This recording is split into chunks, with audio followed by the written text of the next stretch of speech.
got too high. 4, 3, Oh. 2, 1. Mr. Hennigan, you were talking in the background. Yeah, Brian Hennigan he's worried about the link. He's waiting for. Oh, JoeRogan.live. Yeah, I should tweet it, right? I didn't even tweet it. Tweet it. I'll tweet it while I'm talking to you. Douglas Stanhope, the mayor of Bisbee. Wow, you're becoming the mayor of L.A. That should be your thing, man. 300 square miles of studio space. Twitter. I knew when I pulled up. Well, the Uber dropped us at the wrong place, but then we walked a few buildings down, and I saw a pickup truck loading Epsom salt into a side door. I go, yeah, that's flotation tank shit right there. We get the right door. Yeah, that's exactly what it is. Going live with Douglas. I only did flotation tank once for a shoot at your house for the Man Show, and you had the one in the house, and we were doing it for a shoot, so you can't really sit back and enjoy it. But for that 30 seconds, they shut the door until they go, action. You're like, wow, this is fucking weird. It's fucking weird. It's weird, and it never stops being weird. Like, even though I've done it, I don't know how many times, every time I do it, it's fucking weird. It's a very strange feeling, and you could shut it off anytime you want. That's the best part about it. Like, I love the fact I could just get out of it. Like, if you want to do shrooms or something like that, that's a commitment. I mean, you're in. You're in. 6-8 hours. You're not and you don't know where shaking you're going or who's going to call or stop by. Yeah, you can't. You're not shaking that. You're just not. It's going to get you. I tweeted it. Good. Did you get it? All right, yeah. Beautiful. Yeah, but the tank, you just get out. It's awesome. You just open the door. It's over. I'm sure there's some kind of upkeep that's necessary that I wouldn't do, and I'd forget, and I'd go on the road, and I'd come back, and there's bushes growing in there. And you know what you should do? You should start a tank center in Bisbee. If you Nobody ever has wanted money to. in Bisbee. It doesn't have to cost a lot of money. You get like 1 or 2 tanks, and you just rent them out all day long. Yeah, it's again, it's like people have disability is the biggest form of income there. I bet insurance will pay for it. Maybe I made that up. You should probably check. I think that they'll. Well, I think it's a form of therapy for sure. I know Still, the point is, injuries. I'm not good at upkeep. I know you don't have to. We have kind of an above-ground pool that is just nothing but algae for 8 months out of the year. The grossest. Dude, I moved into a house once in Encino, and nobody had lived in it for, I guess, like over a year, and they didn't do anything with the pool. And the pool had become this green pond, and there was schools of mosquito larvae swimming around in the pool. Like, I was like, what in the fuck is that? Like, you could see them. It was the weirdest thing, man. That's a problem with the. We're getting rid of the fucking thing, dude. It was a real problem. Like, I was looking, I was like, you've got a big stew of life out here. There were so many mosquitoes. It was crazy. There were like little schools of fish. I was like, this is madness. All these little things are blood-sucking little vampires. They're gonna fly around and find things to bite. And where I live, there's no other body of water for 100 miles other than my above-ground pool. Isn't it crazy, those little cunts? You can't kill them off. They just find a way to just breed and like back east, they're way worse. Yeah. They're way worse than they are here. It's something about the weather out here, I guess, that keeps them in check. The worst, by far, is Alaska that I've experienced. Have you ever experienced? Yeah. Holy shit, man. You get out of the car and they just swarm you. Like huge. You can't believe, huge and super aggressive. And they only live to be like 3 months old. So when they're going for it, they're just fucking going for it. It's like some wolf shit. It's like survival of the fittest. It's the weirdest thing ever. They're a different thing. Like we have an idea, oh, mosquitoes, yeah, they're annoying. They get you, you slap them. No. No, this is a swarm. This is hundreds of them in your face, in your eyes, all over your mouth, everywhere, instantly. Yeah, we have no see-ums. The pool was cool when we got that house. It's above ground, but it's on a slope, so there's a deck on one side. So it seems like an above-ground pool because you're above the pool, but it's still an above-ground pool, and it's only 4 feet deep or something. Right. But once monsoons hit... Look at that. Oh, my God. That's mosquitoes in Alaska. We're looking at what looks like a swarm of birds. That's the worst part about Naked and Afraid, if you ever watch that show, is the bugs. I could go a month without eating. I do that anyway. I'm a drunk. I get my calories from the mixer. Do you have to stay naked? Like, can you make clothes? I don't know how much they cheat. Oh no, they have made clothes. They have made clothes. Yeah, I don't know how much they. Yeah, the Fake producer it. says, Yeah. okay, you can make the beaver cloth, but you can't make a full like hoodie. They do it with every one of those shows. They'll call those shows reality shows, but there's a certain amount of like plotted out ideas, and you could see them take place. Like you could see like the act. You see acting in people. You know? I have a whole chunk in the book that I'm here to promote. See, but about how I'm glued to reality just to find where they're lying. All right, that's obviously. This is not fame. I like the name. Yeah, I don't know who came up with it. That's beautiful. Fuck yeah, dude. You're an author, like a legit author. How did that happen? I don't know. But you've written 2 like legitimate books. That's pretty fucking interesting, man. You're a different kind of person to do that. Like that's I've always felt like an extra. I mean, one of the things that I love is you actually wrote this too. Like Yeah. you wrote this. Yeah, there's no guy. Yeah. Now there's nothing wrong with those guys because that's probably the only way you're going to get a Joey Diaz book, right? Right. Yeah. If a guy's Right. not going to write it, Right. Yeah, get a guy. Yeah, get a guy. Well, Joey Diaz could sit Yeah. and tell you all the Exactly. stories. Yeah. He could tell them right. And if you have a guy, I could never trust anyone to write. So hard. So hard. I've talked to so many authors or writers or journalists even that they'll hand in a piece and then the editor tweaks it and changes it. And an editor got fired from the Daily News for doing that pretty recently because the guy had attributions in his story, the different studies and shit, or where he got the information that was in it, whatever the version. Right. And then he got accused of plagiarism when he has the original document that he sent to the publisher. So the editor was the plagiarist. Yeah. The editor just That's said, fucked we up. don't need to tell people about that. They made a weird judgment call, and they removed the references. Well, the you weird know when you do attributions. interviews, how Yeah. often they fuck up what you said. Yes. Like I remember I was the winner of the Montreal Comedy Festival. Like there's no winner in 1997. No one wins. It's Yeah, like, they don't understand what that means. But yeah, if you read, which I don't on purpose now, you read an interview you did. I didn't say that. Now you're making me look like a dick, and other comics are going to see this interview, and I didn't say it like that. You're like the only guy that ever won a comedy competition that people don't hate. You know, because you won San Francisco. Like everybody. But that was after that was done. Like there was What do you mean? no one. It wasn't a big deal anymore. Wasn't it Back you in the versus 80s, Dane Cook? Yeah, but we were both completely unknown at that point. Right. But still, you weren't unknown in the comedy world. But But the point is, like, the nobody got mad at competition you for it. itself in the late 70s, 80s was a huge deal. That's when Yeah. Robin Williams and Ellen DeGeneres. Right. By the time I did it, it was me and an unknown Dane Cook. Right. I think competitions are fucking weird when it comes to comedy. Like you're changing what it is. I like the festival idea. Festival's nice. We don't have to make it fucking Star Search or whatever. You know, America's Got Talent. It's just shows. That's what the country wants. I You're know gonna they compete. do. But here's Battle the thing. Royale. It did introduce a lot of people. Like when they started doing the stand-up show. What the fuck it is? Last Comic Standing? Yeah, Last Comic Standing was the introduction that a lot of people got to a lot of good comics. You know, I mean, that's how people found out about them. Yeah, but as long as you know going in that this is rigged. Yeah. Like, when you're doing, Sort of a I little just bit. did Seattle. I played up there while the Seattle competition was going on, and a girl I know was in it, and I had to you first of all play to yourself. The judges are going to be people like fucking morning show hack, AM sports talk DJ, whoever they can get. It's not real. Just do your best. If it makes you work, that's why I liked him back in the day, because it made me work. It made brevity important. I have 7 minutes. Cut out the dead weight in this joke. Get hit your fucking beats. But I knew that it's bullshit. Yeah.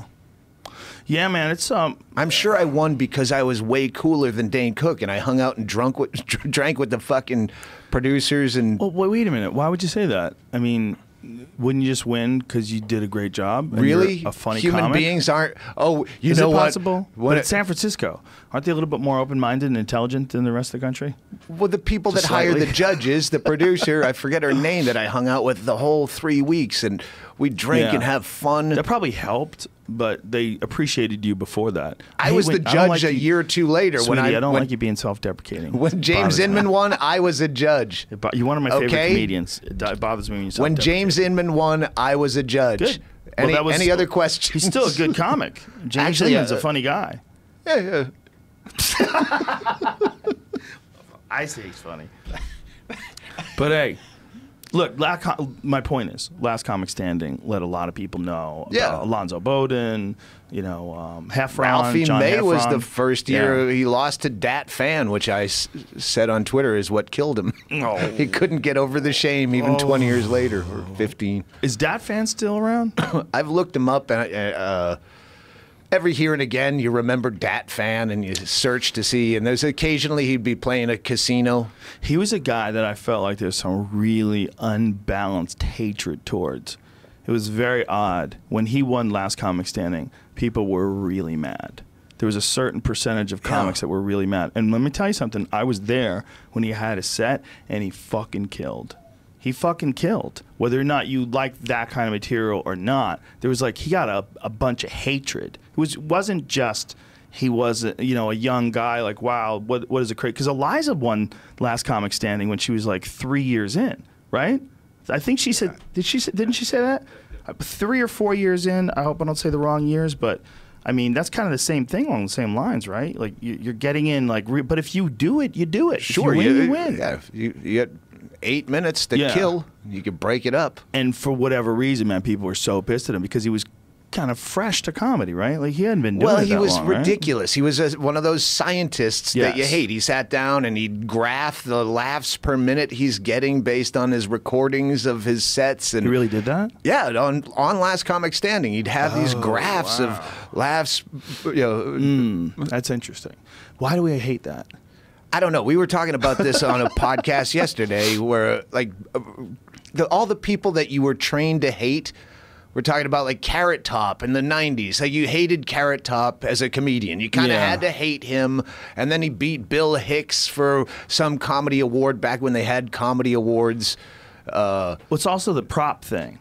For whatever reason, a prop comic is a lesser man. Right. But Which is so actually, he's the last guy that's going to interfere with us. No one's flipping a coin between Carrot Top and Joe Rogan. Right. Well, yeah, but I think there's enough to go around, even if they were. I know. Who gives a shit? But I'm saying all that hatred, and we were talking about Dennis Leary, who I listened to on Stern, and I really loved the interview. And I liked Dennis Leary, and I realized it was just all that he stole Bill Hicks' persona thing that I just hated him for that. And you get old and you go, I don't really give a shit. Yeah, and when do you let it go, right? Yeah. When do you let it go? Now, when we're old and go, what the fuck are we doing? Silly. Yeah, we were joking around before the show about I had to send off an email, and you're like, he's probably talking to someone on Twitter. No, fuck your mother. Imagine being that guy that's just still doing that all the time.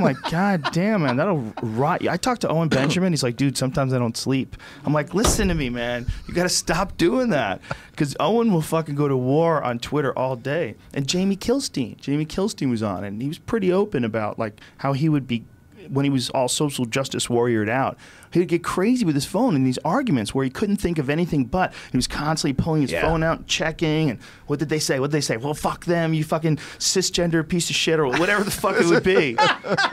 You get mad with it. You get obsessed. I just say, don't do it, folks. Avoid arguments in real life and on Twitter. Especially when you're arguing down.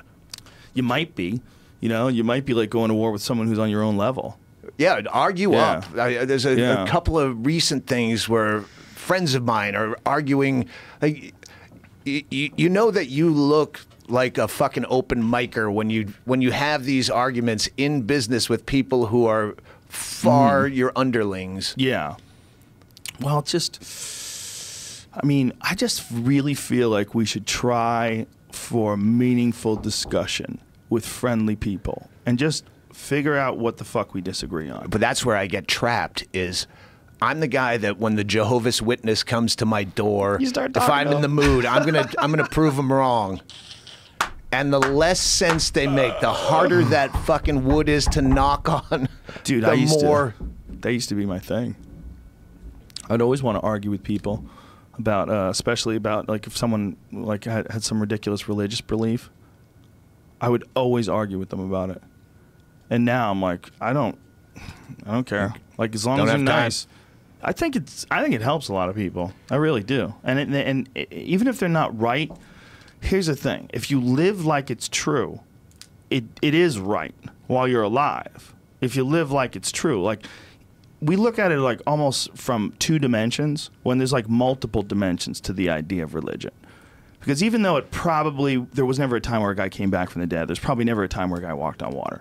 But if you buy the idea of this person and this person's goal for humanity and move toward the directions like moving towards love and compassion and treating each other as equals. I mean, that's like the whole Jesus thing. So even if it never really it's happened, a weird superstition that was the catalyst to make you a decent person. Yeah, I think like all human things, it gets poisoned along the way. But the idea behind it, even if you don't think it's true, if you treat it like it's true, it is true. Like you really will make a better world. It sounds like super hippie. No, that's twisty wordy obvious. shit. Hey, if you have some mental illness that makes you believe that you're driving a Cadillac, you're driving a fucking Cadillac. But you know how we have laws and we have like certain ways that we behave and we have just like agreements with how we dress and the words we use and the phrases.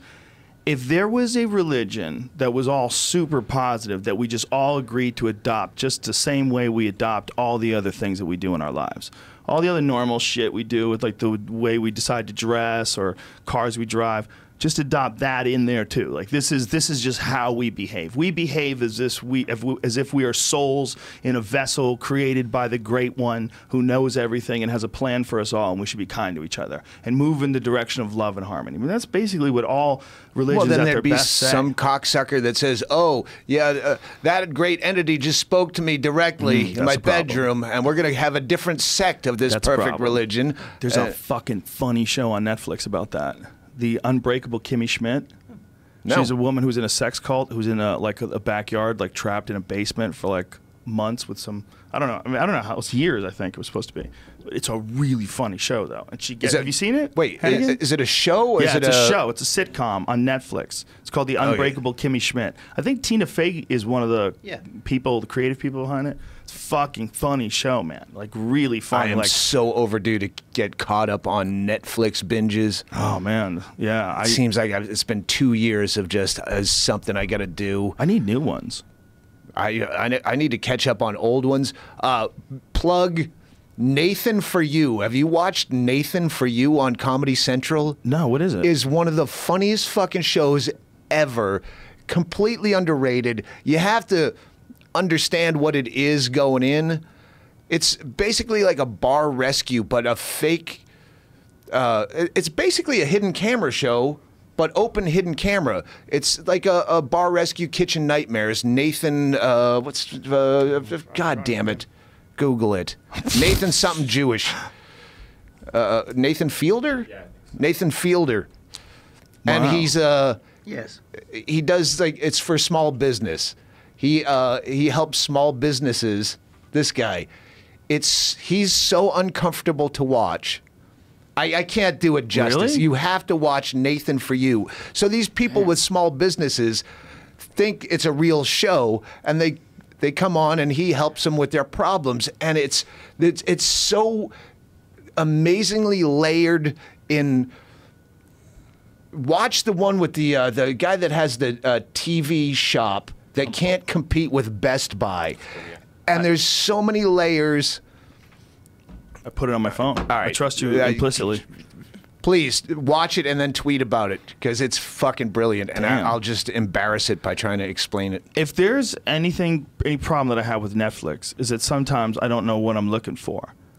You know, like there's a lot of shows that turns out like, whoa, there's 4 seasons of this, and you never heard of it. Like maybe it's just me, maybe I'm that, and it's totally possible because there's always some fucking new musical artist, and I go, who the fuck is that? And I'll go to their Instagram page, and they have 14 million followers, and I'm like, oh, it's me. I'm that old man. I'm that old man who doesn't know jack shit. We had the Uber coming here was this old, probably Armenian guy, probably 60s. Racist, triggered. And, Stop the show. He He's listening to what I assume he thinks people want to listen to. And it's all this shit. I couldn't name you a fucking Jay-Z from that kind of shit. Right. I don't know any of it. And I'm about to say, hey, you don't have to play this for us. But then I saw him lip syncing to the lyrics and tapping his fingers on the steering wheel. I'm like, wow, how out of the loop am I if fucking 60-year-old foreign Uber drivers know all the words to these fucking songs? But you've never been a music guy. No. You don't like music. No, it's not something to... How's that possible? I mean, I have songs I like. What's a great song? Like Doug Stanhope hears, he goes, oh yeah, sits back. Most of the new songs that I've learned, I've either heard playing in a store or on a commercial. And I go, that's catchy. Do you like... Cha, cha, cha, cha, cha, don't you know that I love you? Yeah. Cha, cha, cha by Jimmy Luxury. Is that real? Yeah, it's from like 1997. It was on the soundtrack of the movie Go, and then they disappeared. You can't even find where the band is now, but it was on a Corona commercial. Wow. And I love it, and I use it as intro music all the time. It pumps me up. There you go. Sing a song. Whoa, give me some volume. See, I'm just seeing the video on mute. I'm into this song. This is great. Oh, he's going to have headphones. This is great. Don't you know that I love you? And always thinking of you. I like how these gals are dressed like they're 1950s cover girls. What is about that look, right? That like cover, pinup girl, that's what it's called. 1950s pinup girl type of look. What is it about that? That's so appealing. Maybe it makes fat chicks look good. How dare you? Doug Stanhope, do you not realize... It was a different day and age. But you can't say that anymore. Those days are done. What? What's wrong with a fat girl looking good? What's wrong with you, you waitist? I just found out what ableist means. Do you know what ableist? No. Do you know what ableist? I saw someone write ableist. I'm like, do I really want to go into this one? It's got to be handy-capable? Exactly. If you're a person that doesn't have a mental deficit. You can keep changing the words, but... If you are mocking someone who is like literally stupider than you. Low-watt gurgler in a high-back chair? Exactly. You're an ableist. If you call people idiots, you're an ableist. Yep. What about humor? What about humor? That was my last special. I did a whole bit about it. It's called the euphemism treadmill, where you can't say retarded but retarded was the clinical term because before that they were called imbeciles and morons. Well, they were called mongoloid idiots. Yeah, and then that's what it was for kids with Down syndrome. And they kept changing it, and then we kept making fun of them with the new name, so they had to change the new name to something else, and then we'd make fun of them with the new name. And the punchline to the entire long bit was, if you went straight clinical definition, American Medical Association, and you said, and you made that stick, that's what I'm going to make fun of you for when you slip on a banana peel. You just exhibited some of the atlantoaxial instability usually associated with the trisomy 21 genetic disorder, you fucking stooge. That's not funny. My son was born with the trisomy 21 chromosomal imbalance. Yeah. There's certain things you can make fun of, though, right? Yes. Still, white people are fair game. You can be racist as fuck. Sure. Especially if you're a white guy. You hate white people. Like making fun of lawyers. They laugh along with you because they own everything. Yeah, lawyers are a good one to make fun of. But you can't make fun of Jews. Well, yeah, Jew is just one of those words where it's all in the inflection as to whether or not you fucking Jew. Whoa. Yeah. Right. It's all about the Jews. The Jews are people that, well, that's fine. Right. But if you say Jew. Yeah. Like if you say, I'm all about Jews, that's okay. Yeah. I'm all about Jews. I just like hanging out with Jews. That's it. Only Jews. People would go, hey, okay, you're in the right town. Like, you'd be okay. Like, that's all right. People accept that. But if you're like, God, I'm tired of all these Jews. Unacceptable. Unacceptable. Well, I overdosed on Jews. I was just around nothing but Jews for like months. And then See, I just that's saw why a few too many. I wanted Armenian in my life for a few days. I want to talk to some guy. I never do sets. If I come to town and I'm hanging at the Comedy Store, it's to talk to you and drink in the back bar and hang out. Hey, do you want to do a set? No fucking way. Wow. Do I ever want to do a set for normal people? I paid my fucking dues. I made my bones to have a small niche fan base that are unoffendable. Doug, I got news for you, okay? I hate to do this to you again, but they're here.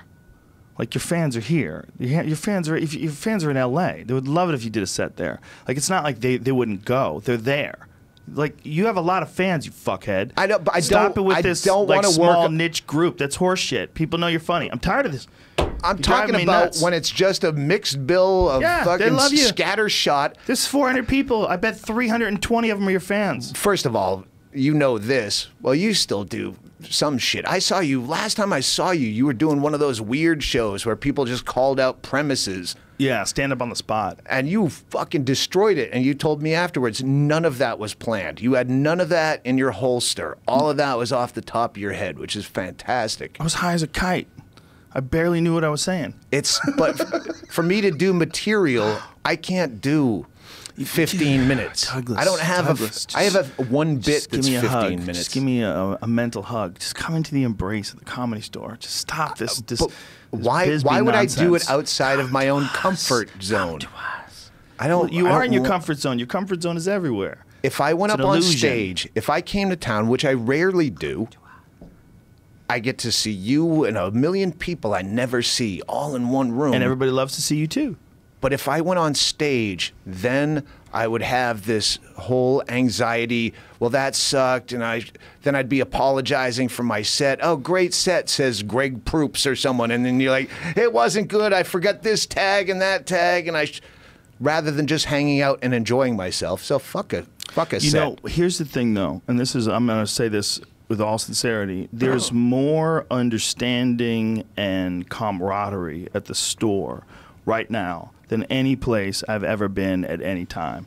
And even when we have bad sets, like someone will have a bad set, and like, how was it? Dude, I did not connect with those people. Like, someone will say, you know, we'll be talking about what went wrong. Rather do it in Fayetteville, Arkansas than the Comedy Store in front of my peers. I'd rather eat shit somewhere no one will see it. You talk about it and you learn something from it. And it's like, it's a weird environment, but it fosters new shit. It fosters new ideas and taglines. And which I was going to say about Twitter battles. I got so much good material out of fighting these, whatever it was at the time, MySpace, Twitter, Facebook, before that, news groups, and getting into these angry, ugly arguments. I'm writing paragraphs in defense of, and guess what? Oh, I have 15 minutes because some stooge annoyed me on a alt.comedy.standup news group, and I spent all night fighting, accidentally wrote a new act. That's actually probably a good use of it. If you could, see, you and I are very different in that regard. I would rather just not talk to those people. But if you did want to go to war, which I used to do, you can get some material out of that, for sure, because you're forcing yourself to think. Like, anytime you're forcing yourself to, like, I found that, like, the best shit that I ever write, I write completely freeform. Where, I don't know, I just, I'll just start thinking about any subject and just start writing. I'm not specifically trying to write jokes, and along the way, I can like kind of suck those jokes out of there. Do you do that? Like, how do you? Well, it depends on the premise, but the best premises I have, I write like a defense attorney. So that's a and great then you way to look can at plug in the jokes afterwards. Right. Once the justice has left the courtroom, all rise. Then you put in the fist fuck jokes. Yeah, there's a guy. It's super important to have a balance, right? And you got to find out where that balance is, like when you can get away with a premise. You know, you got to stack it just right. Like, you just stack it the wrong way, one way, and you look like you're patronizing and you're full of shit. Stack it the wrong way, the other way, you look like you're a sexist or a Republican in secret. Man, do I have notes. The new current climate. Yeah, I'm sure, right? Imagine working for a television show. I wanted to bring this up. I'm glad we just got to talking about this. Sam Cedar got fired yesterday. I missed this, so clue me in. I just saw someone on Twitter here's saying... the deal. Sam Cedar, who's a heavy left-wing fellow who was apparently in some sort of a dispute with the alt-right. I don't know what was going on. I think it was about Roy Moore. Like, it was one of those things. And they pulled up a tweet of his and took it out of context from 2009. Yeah, that's and what I read. the tweet was, I'm going to paraphrase it. I don't want to fuck it up. Jamie, pull it up so we can find the exact tweet. You know that if you paraphrase it, you're going to sound funnier than he would. I don't. It wasn't that funny, I don't wanna Rogan. edit your act. If I was going to edit your act, this is how I would say it. Did you find it? He actually just tweeted 1 minute ago about it. Here's essentially what it is. If you can't find it, you got to find it, and you got to find the, because I don't want to fuck this up. I can't tell you how many times I've told Hennigan about, no, this comic, you got to see, this is a great comic. They do this bit, and I do the bit for him, and he's like, oh, that's funny, and then he sees them. Oh, you do it so much better. That other guy's got too many words. He's using too many words. He's that was Irish you with and lilted into retarded. Distracting you with the middle premise. It's not funny. But anyway, MSNBC got a swarm of emails. Like these people like attacked, these alt-right fellows attacked and started saying that this guy had tweeted which is essentially a rape joke. And that we would never sponsor you, and we're going to like contact your sponsors. This is what he said. You got a thing covering over the... It's a picture of it. Don't care if I.e. Don't care, R.E. Polanski, but I hope if my daughter is ever raped by an older, truly talented man with a great I hope if my daughter is ever raped, it is by an older, truly talented man with a great sense of mise en scene. Mise en scene. I don't know. That's what it is here's part of the problem. He deleted this, which he regrets doing, but it's a part of a series of tweets. All of them that criticize people's support of Roman Polanski because Roman Polanski had raped kids, but he did really good films. And he was like, do you know how fucking disgusting that is? He was essentially saying, this is a horrific way to look at this. Like, this guy raped a baby, right? He raped like a 13-year-old. Yeah. Right. So this was a part of a series of tweets all expressing this, and that was clearly satire. And MSNBC capitulated, and they fired him. And I don't know him. I know people who do know him, some that like him, And it's I don't have a dog in this fight, but that's crazy. That's crazy. If you look at what the joke was, and the fact that he deleted it, and then on top of that, is he apologizing for it? No, he's not. He's good. He's not. What he did was he made a video explaining what the joke was, why he said it, and the fact that it was a part of a series of tweets that he said. But it doesn't matter. Once that fucking outrage machine, I was just asked if I regret my tweet from 2009. I regret laziness led me to delete it. I would never regret criticizing rape apologists. And I agree with that. Fantastic. I don't know Sam Cedar. I don't either, but I know that he could probably start a podcast and make a decent living and not have to work for someone who's going to fire him. Well, I think he has his own show, Minority Report, right? Isn't that his own show? Yeah. Is that his own internet show? Because that's what he... Plug it. Yeah. And, and here's the other thing. He had a dispute more than once, I believe, with my good friend Sam Harris. And he accused Sam Harris of being Name Islamophobic. sounds familiar. Sam Harris is a neuroscientist. Some people don't like that term. They don't. He's an author, has a podcast. He's essentially an intellectual. Very, very, very smart guy. Like one of the smartest guys I ever have on my podcast. So what was their beef? Sam Harris believes that all ideologies are inherently dangerous and Islam is very problematic. And many people on the left think that when you criticize Islam, that you're some sort of a racist. You're akin to a racist. Whereas if you criticize Christianity, you're someone who's just not a rube, right? It gets to that weird thing because of brown skin and people's desire to not be perceived as racist. So they go way overboard with it. And Which is what's happening with the Me Too thing, where you go, I see all the benefits of people coming out, and it's putting the fear in fucking everybody. Who did I fuck 20 years ago? Go exactly. ahead. No, but I just wanted to just, for Sam's sake, like, he's not a racist by any stretch of the imagination. He doesn't like ideologies. He doesn't like something that makes you think that God wants you to kill people. He doesn't want, I mean, whether or not you interpret that the way the Christians do, I mean, there's not a lot of people killing people over some shit from the fucking Old Testament. You know, there's no one out there enacting the rage of God for people wearing 2 different types of cloth, right? Because Christians are generally better off. And financially. once you get a lot of fucking toys, and you dismiss a lot of that, I should kill myself in the name of blank. That's a fucking good point, you know, and I've always wondered, if you look at, like, the Middle East, you're not looking at, like, lush tropical forests and beautiful beaches like Brazil, you know, where everybody's happy and they want to play fucking volleyball on the beach and do jiu-jitsu. Everybody's having a party. No, it's not. Yeah, Saudi princes, they still sand. wear the garb, but then once they get behind the gold-plated palace doors, there's dicks is swinging and fucking champagne flowing. But outside, it's all just sand. Right, like, think and about poor that. people that have nothing better.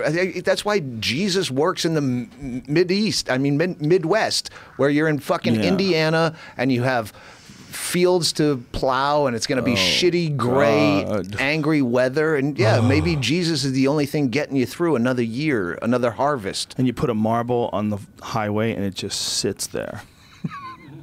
You thump it, it doesn't keep rolling. There's no hills, bitch. There's no hills. It's the fucking worst. Indiana's the worst state in the fucking country.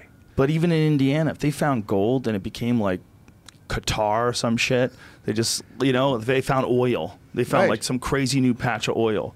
And all of a sudden they started building the world's tallest building there and all the same kind of shit they do in Dubai. I mean, Dubai apparently is insane now. They have indoor surfing things in Dubai. In the middle of that, you get a surfboard and you're indoor surfing. You could ski indoors.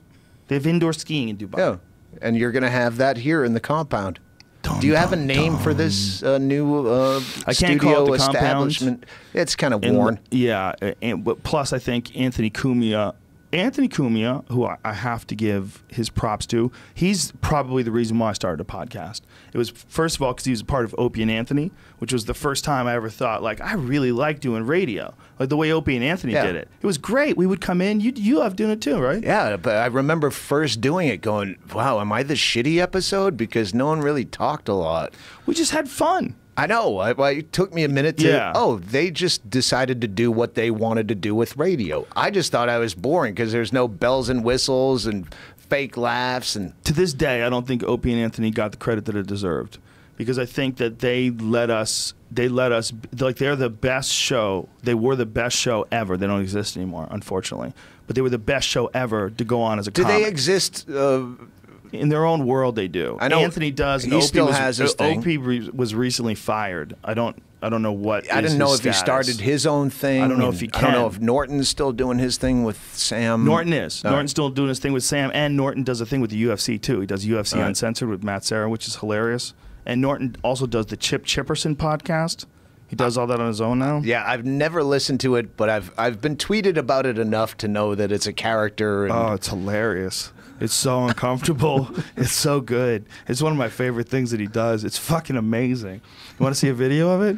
Not right now. No? Okay. We're in a live broadcast. I know, but I'll pull it up sometimes. I hated making people listen to 30 seconds of cha-cha-cha. It was good. I liked it. Good. Let people know.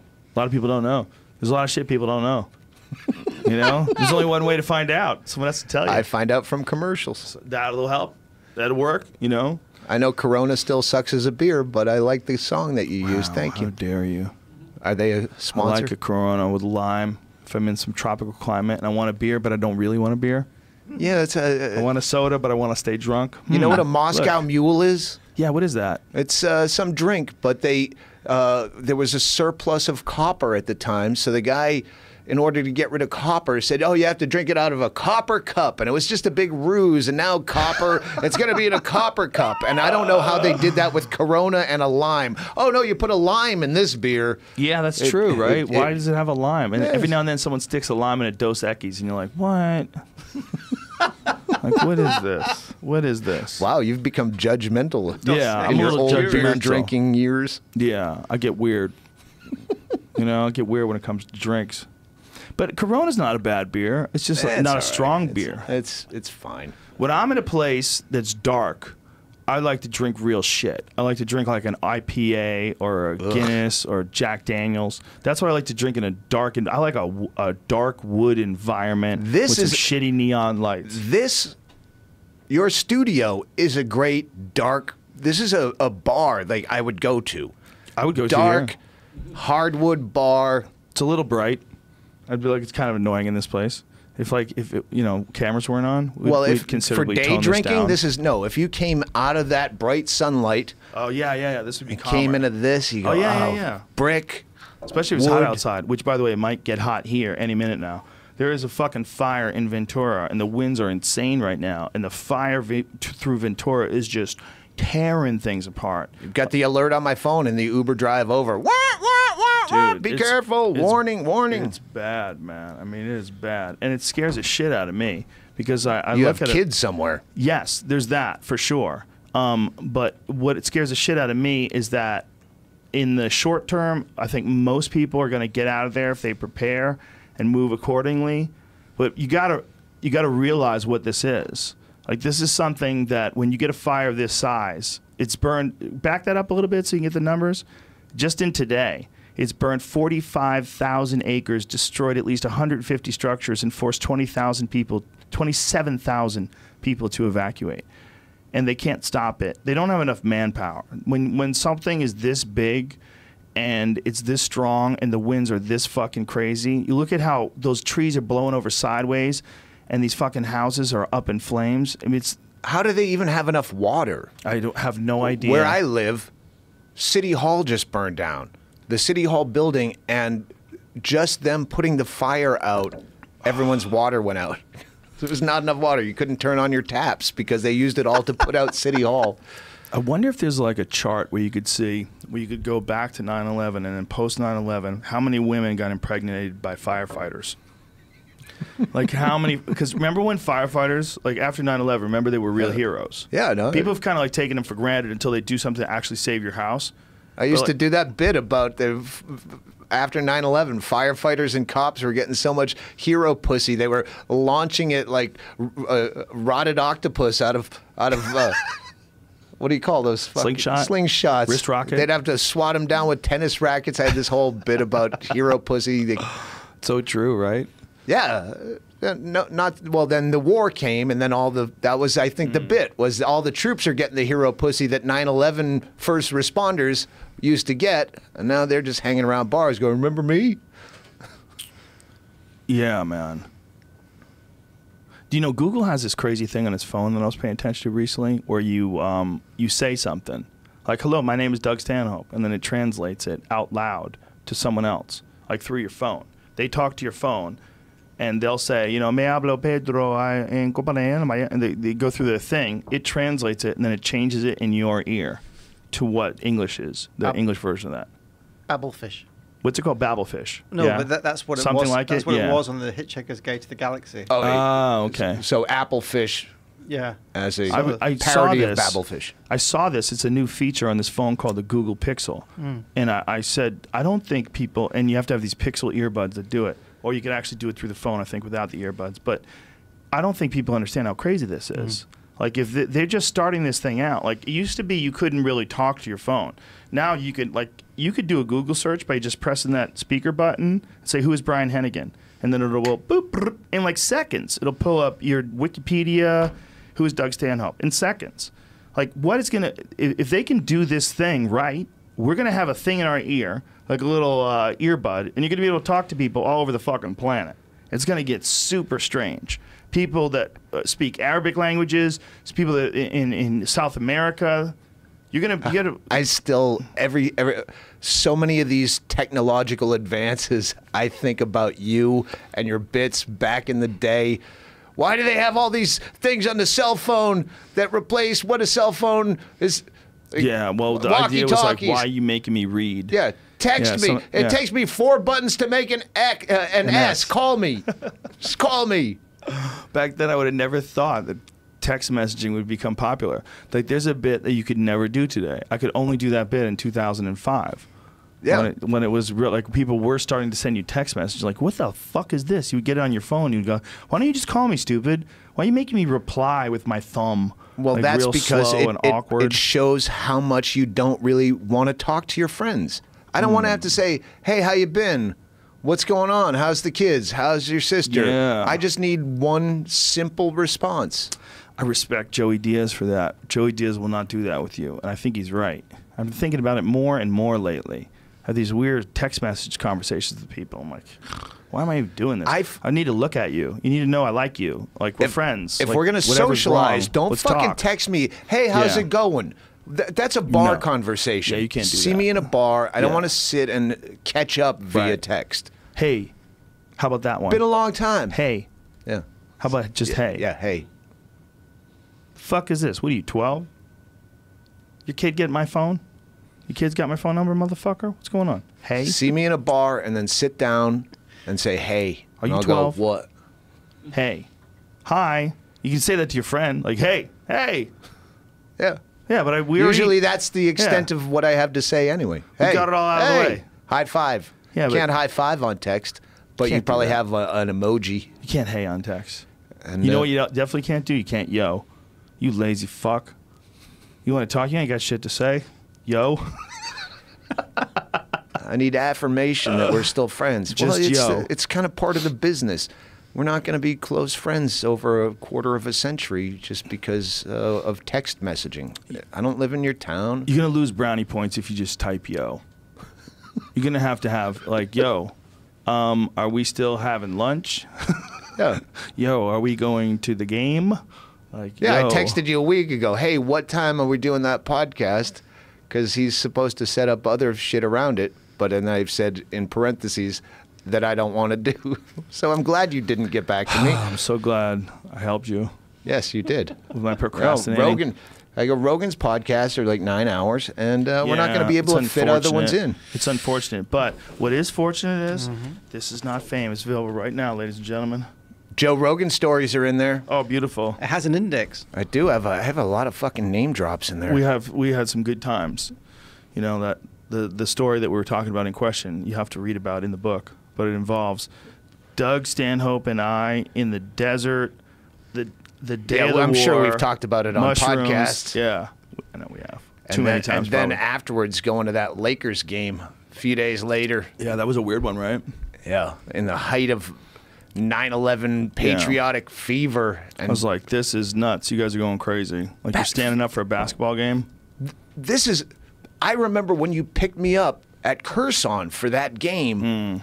You had I don't know, an SUV of some kind. It was probably a Suburban. Was that the one I was pissing out the door? Denali. Yeah, Yukon. I had a white Yukon Denali, and you were pissing out the door while we were high on mushrooms, going 65 miles an hour down the highway. Down Doug's the got the I-10. door open, and he's like pissing out the door. He probably pissed all over my truck. But this is as the war is kicking off. That's Yeah. 2003, I believe. Yeah, we March. saw the war. We saw the war kick off. Like it was the Super Bowl. Like it was Yeah. planned. I spell all this out. Mm-hmm. And Well, you said it. I remember you said it. You said, "Oh my God, there's a kickoff." this is how ahead of the curve Joe Rogan was with technology. Because when you picked me up in that's the first time I heard GPS say, in 400 feet, take a right onto the 101. And also, you had cell phone video because you videotaped me pissing out your door. Yeah, That's I did. 2003. That was 2003. You know the best picture I ever took on my cell phone? This is like affirmed the need to have a camera on you at all times. I was in downtown LA, and there was this overweight black hooker with a crazy wig on and sunglasses, and she was eating a meatball sub. And I looked over at her, and she goes, "Hey, baby," and she pulls her tit out, and she's got her tit in one hand, and I took a picture of this. See if you can find that. I know it's out there. I know it's out there. I couldn't. It looked so amazing. I couldn't believe it. And I took it with one of those Motorola flip phones back in 2000 because we were filming Fear Factor downtown LA, and this lady was walking around with her tit out. I was like, "This is hilarious." She was smiling at me, like laughing, and I took a picture of her with her tit out. And to me, to this day, is like, now I know why I Back then, love they technology. wouldn't even know that you're taking a picture. Nobody knew anything. Nobody knew anything. It was like to think that just a few years later the iPhone would come out. You know, 2007 the iPhone comes out. and now you can't imagine anybody not having one of these things. If you're around someone and they don't have a smartphone, you look at it like there's some kind of freak. Becker is the only one. Yeah. Matt Becker, my oldest best friend from forever, still doesn't have a cell phone. Yeah, my friend Steve doesn't have a phone. His wife fucking hates it. There it is. That's the picture. That's a real picture. Please take a screenshot of that and save it for me because I keep losing it. Why do you say that's a wig? That makes me so happy. But come on, son. Look at that picture. She's enormous. She's got a meatball sub in her hand. It's the perfect picture. Jamie, I want you to order up a large HD version of this. Have some scientist convert that. We're going to make a poster out of that. That needs to be on the wall. Okay. 100%. At least a meme. Can't put it on YouTube, if nothing else, a meme. No, don't put it on YouTube. But just so they know. But you got to remind me of this. Get the crew on it. We need that photo on our wall. That's one of my happiest moments. I swear to God, I went back to work. I was fucking howling laughing because that lady was funny. She looked at me. She went, "You want some of this?" And she pulls her tit out, and then she smiles and starts laughing at me. All the while, she's eating a meatball sub. That's a great picture. It's a beautiful person. She's palming that sub like it's a 45 in a Old West shootout. And God help her tit. The way she's got a death grip on that tit. It's like she's got some sort of a cobra choke on it. Yeah, that's how I have to choke my dick to keep it up when I'm drunk. You get almost like you're holding cock a pool ring. cue. Yeah. Like you're making a bridge. You're pinching down on your dick. Oh, you fucker, you stay hard. You fight the booze. Fight the booze, Mr. Penis. Yeah, that's a great picture, though. That's an important moment for me. Because I'm like, okay, now I know why I'm into this stuff. It was so I could capture that picture. I was happy for days. Because I remember looking at it going, that's real. Like, I always see those. You see those crazy pictures online, and you're like, who took that? What happened? But I took that. I was there. Like, that was real. Like, it was real. I didn't pay that lady. It was just happened to be. I said hi to her. I had my phone out, and she looked at me and pulled her tit out. And I hit the camera button, and I got it. It's like, it wasn't supposed to happen. That is your sailor kissing the girl in Times Square. Thank you, Mr. Hennigan. You're right. Planting the flag at Iwo Jima. Exactly. Thank you. I'll accept that. I feel like it's my magnum opus. I'm not joking. It might have been the best thing I've ever done. Rogan needs a cocktail. Yeah, I got ice right here. I don't like that lady is doing that for a living. I don't. Well, she's not doing it for a living anymore. Probably dead. But I wish her prosperity and happiness, and I hope she found Jesus the next moment after I took that picture. And then, but you can't fix everybody. Like sometimes you just got to let people be crazy. I remember, several people that have women of a certain age or look where they go, yeah, what else am I gonna do? I'm gonna suck dicks for a living. I'm gonna go out on the street, and you go, you couldn't, like no one's. But then you watch like Cops or something where you see a lady like that's getting caught in a pickup truck sucking some old dude's dick, and you go, I guess you could. You could. If she could, you could. So you could. She's empowering to women, is what I'm saying. It entirely depends with the male on how horny you are.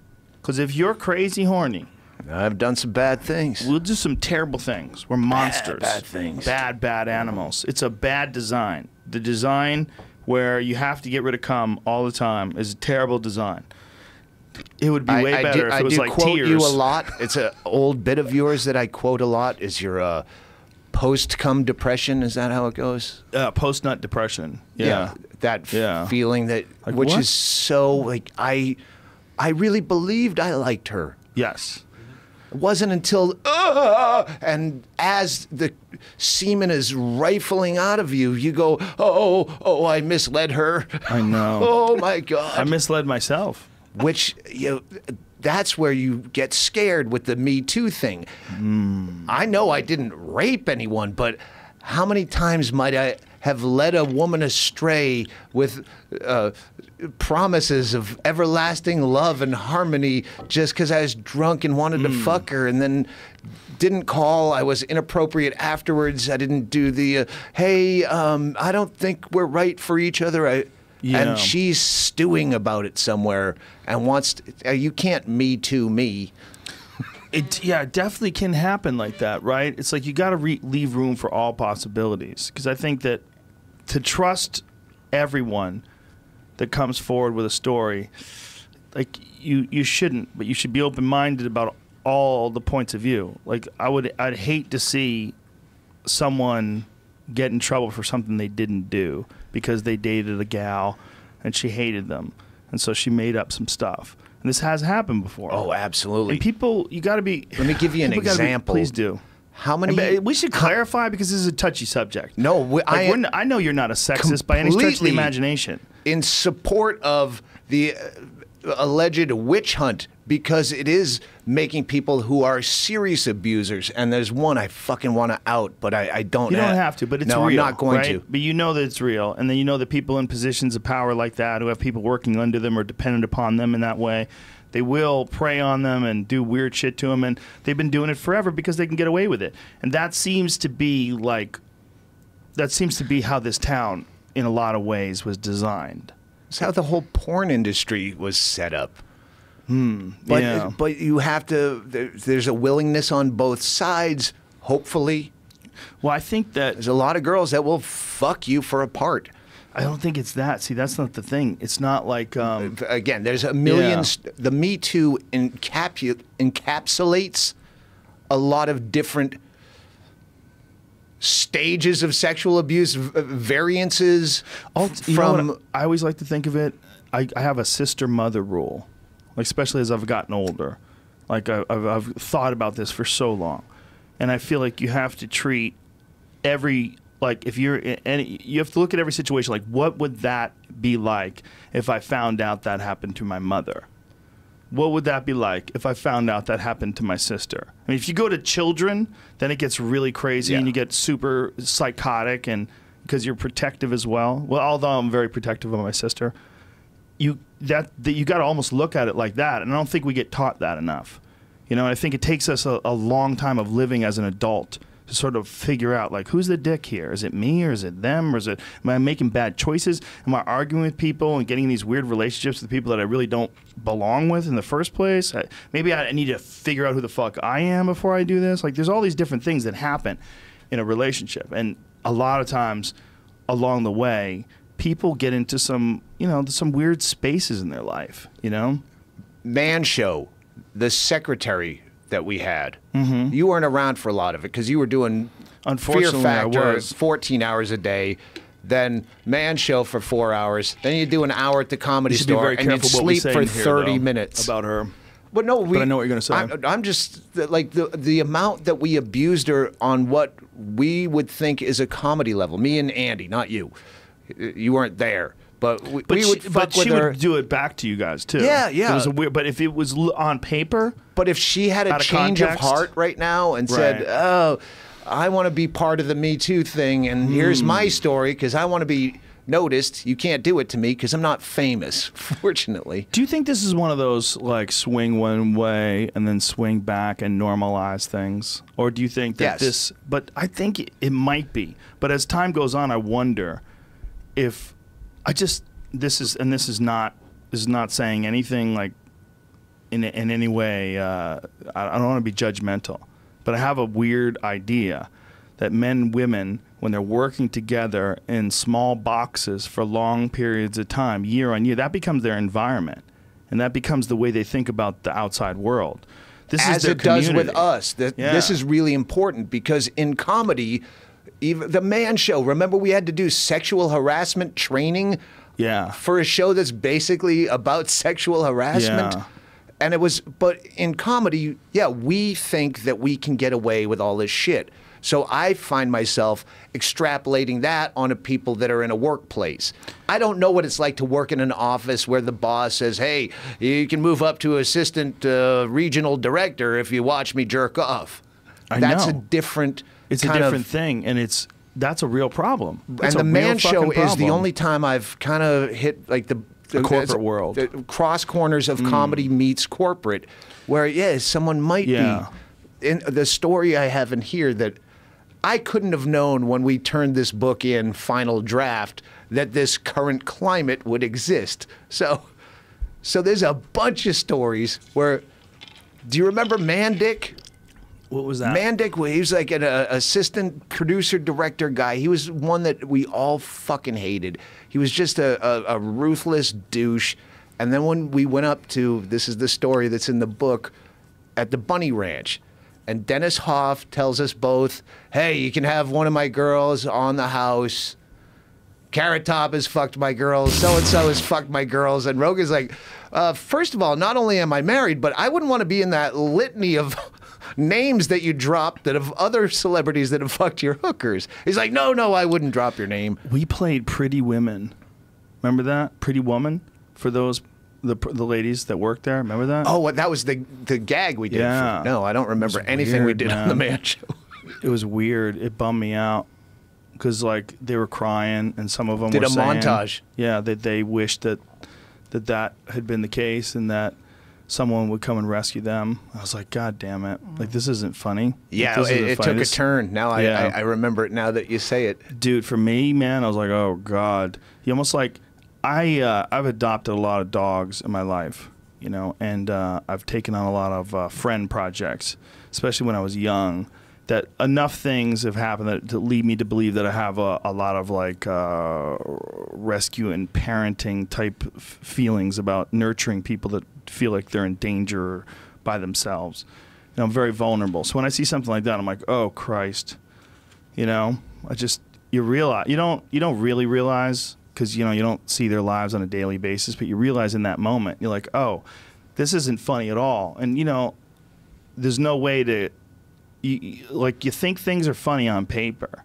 Like you think, oh, this is going to be funny. We'll show a bunch of prostitutes a video about a lady who was a prostitute who met going the perfect well. guy. Yeah. Met the perfect guy, and they fell in love. And it worked out. And he rescued her. Man Dick. I don't remember that. He was an assistant. Yeah. He was in charge enough that he absolute power corrupts absolutely. Well, he wasn't absolutely powerful, but he was absolutely fucking annoying. And we didn't like him, but I still have this offer on the table. They're wrapping up the shoot the last night. They're picking up all the equipment. I'm talking to Air Force Amy, who's this veteran, hilarious hooker that's been funny. up there. Yeah, she fucking carried me through that whole thing. We'd just sit and drink at the bar and laugh at everything inappropriate and talk shit. And I go, hey, we get this freebie from Dennis Hoff. I know he's going to have to pay you. So how about I just jerk off in front of you while you dildo yourself? You get paid. We come back to the bar. Yeah, great. She's dildoing herself. I jerk off. I come out of the room, which is right around the corner from the bar. I'm covered in a T-shirt with my own jizz. All I need to do is wait to find wardrobe. I get a new T-shirt. I walk out. This guy that we hate is wrapping up. He's walking up the stairs as I'm walking down the few stairs to the bar. And I go, man, Dick, great shoot. Good hair. Fucking hug it in. And I hug him in front of all these people at the bar who know I just jerked off all over myself. And I'm smearing it into him. This and is everyone, probably illegal. Yeah, you've done it. That's a admitted Me to Too. crime. That's a Me Too. Does That it- guy's from the corporate world. I smeared him with jizz to humiliate him. Oh my God. How fucking wrong could I? Like, It's terrible. I should You be shouldn't admit to that. completely outed I hope for you that. made this up. It's in the book. But I hope it's I'm fiction. selling a whole book of hashtag Me First, not Me Too. Ah, interesting. I want to say that this last piece by Mr. Douglas Stanhope was fiction, and well, I just had to what- change his name, but it Jamie- was a nickname. Man Jamie Dick. was telling me that Trump's lawyer said that he tweeted for Trump. Trump said something that was fucked up. Trump's lawyer was like, no, I tweeted that one for him. Oh. All right, I've been getting a lot of tweets that say, "Hey, my lawyer wrote that," and I'm like, Yes. I don't know, I didn't know what That's it meant. that is. Come on, how fucking funny is that? I have a whole chapter about pulling my dick out. I used to do that all the time. I'd go on stage naked or pull my dick out remember all those the days. time. Yeah, The dark days I of was, lore. I was thinner then. You can pull your dick out today. Just have a different meaning. I gave him a bunch of pictures. Hennigan here, the Scotsman. I pulled my dick out in front of Bert Kreischer on a podcast 2 nights ago. He's I can't used to remember. it. I can't remember why. We were so fucked. I've been begging him not to air it because I don't know what I said. But Bert's seen Ari's dick about 100 times. well, so for the book, I sent a bunch of pictures with Hennigan to pick and choose, and then they took all these dick pics of me in public. And I'm like, you can't have all the picture sections, just my dick. So I had to decide. So this one, I decided on this, not having any idea it could be so perfectly timed. The top one is me with my dick out in a kilt in front of a blind guy at karaoke while he's singing, having no idea. But the one below it is me starting to pull my dick out in front of Louis C.K. Oh, my God. I jerk off in front of the abusers. Wow. Dude, you're fighting crime. I didn't have to block the door. He didn't block the door, folks, by the way. That's not real, apparently. That's like something that like gets passed on like an urban myth that juices up the story. I'm saving this for tomorrow. I'm doing Dork Forest with Jackie Cation and Laurie Kilmartin. So I'm saving the bulk of my Louis C.K. for that, just because they're ladies. I want their fucking solid opinion. But I have to make this so spacious time-wise because I don't want to out the person. But I was doing comedy, and I was a comedian I knew back in the day when we were young in another millennium. Just blame it on Ralphie. She said, "You're never going to guess what I just did. I just watched Louis C.K. jerk off in the ladies' room." And I went, "What?" She goes, "Yeah." I said, "Hey, would you?" And she's like, "I don't care." And as we've caught up many years later, she goes, "Yeah, I just did it because it was funny. I did it because it was a story to tell." Right. And I said, "Are you coming forward?" Because afterwards, when she told me that, I go, "You never watched me jerk off. You're gonna watch me jerk off?" And I pulled my dick out and put on porn. Did she watch you? Well, no, she just said, "Yeah, I don't care, whatever." I'm like, "It's no fun if you don't watch." The way I remember it is that she remembers me saying, "If you don't like it, don't look." Either way, it was just a goof. I think you have to stand up, too. I think what we should do to normalize this whole Louis C.K. Hang on, thing. the important part of this is when I said, "Are you going to come out?" She can't because she just did it because it was funny. Right, of course. And she would almost be put in a place where she would be it's people like you that made him into a monster. We're just kind of a goof back then. No one cared. It's only weird. And it was very polite. So when I heard the Louis C.K. stories later on, I just assumed it was like that. He was very polite. "Hey, would you watch me jerk off?"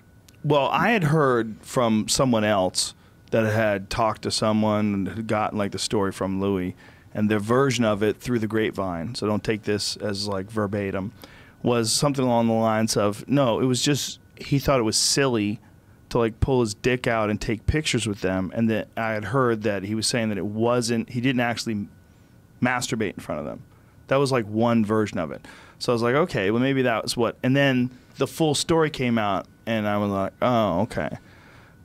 And then someone had said, yeah, but he asked them first. And I was like, oh boy. Okay, what are we doing with this? This is another important beat is, shouldn't we? My story happened before he was in any position of power other than comics looked up to him. He was still writing for comics that might have had some power at best. I don't think it was a power thing necessarily. I don't think so at all. But if you're a man and you're alone in a room with a woman, and this is my perception of it, it's always a power thing because it's fucking weird because you can kill them.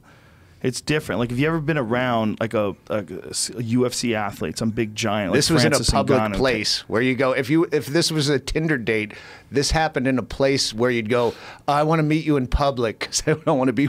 So yeah, it was completely safe. Yeah, but if you're if you're alone in a room with a man, it's like being, and you know that a man has like some sexual urges directed towards you, and you're a woman. It becomes a vulnerable situation. And if there's some weird shit where someone, let's just say someone was blocking the door, because I had heard that Louis didn't block any doors, then it becomes really crazy. Like, what do you do? Well, first of all, you're hearing. Yes. Yeah, well, it's also like, I think the thing that people have the hardest time with all of this is you never want to think that it's possible that someone would do something horrible to somebody if you like them. Yeah. Right? Like with all of this, with whether it's Kevin Spacey or any of these people, like maybe you like him as an actor. I like that guy. He's great on House of Cards. Wait a minute, is he really just terrorizing people and grabbing dicks everywhere? Shit. Yeah, I like do he makes that the people all around the time. I do too. I do too. Fucking grab asses and dicks. Oh, that's not what I do. But no, I think about it that way. At my house when when you guys are joking around? we had a party the other night. I go, who have I not groped inappropriately? Okay, wait, Gil, I haven't done it to you, and I grabbed his dick just to make sure we're all fucking good. You never groped me. I'm starting to feel a little left out. Well, I don't think nothing. I don't even think you've ever gone for my butt. I might have ogled it from afar. I think you might have spanked me once. But the point being, it's like, come on. We gotta people have to figure out some way to interface with each other 100% of the time as equal, and just work on your own bullshit. But the way you talk to people, like somebody brought this up once, that they had an issue with a lot of this stuff, is that it's someone in the same business that's in this like position of being like a great artist, like a Kevin Spacey type character or whatever, and then the other person is like a PA or something like that, and he preys on them. Yeah. And it's his show, and they can't get away, and he's like attacking them, and they're straight, and he's gay. Absolutely understood. Yeah, I know that. 100%. I think that's some weird, almost like reptilian instinct that humans have. I can't tell you how many times we've had to, because you know my audience, overserved quite a bit of the time. And when it's a girl that's alone, and you can see the packs of guys, I'll get you, I'll give you a ride, where do you live? Yeah, exactly. You go, all right, let's get her an Uber, because I know that's going to go poorly. And you know what's fucked up about that? Here's what's really fucked up. Not only is the woman the vulnerable one when it comes to like the possibility of violence, right? She's also the vulnerable one when it comes to her reputation. Because like if you and like Bam! Yeah, right. If you and Bert Kreischer and 5 dudes and a girl hops in a car with you and she decides to suck everybody off, and then you tell the world and someone leaks her name, and then like it hurts her. But if you get picked up, if you're hitchhiking and you get picked up by 6 chicks who decide to blow you and film it and put it on the internet, and you're cracking jokes and pitching your book, you're like holding your book while some chick is sucking your dick. You're a king. You're a goddamn king. People will worship you.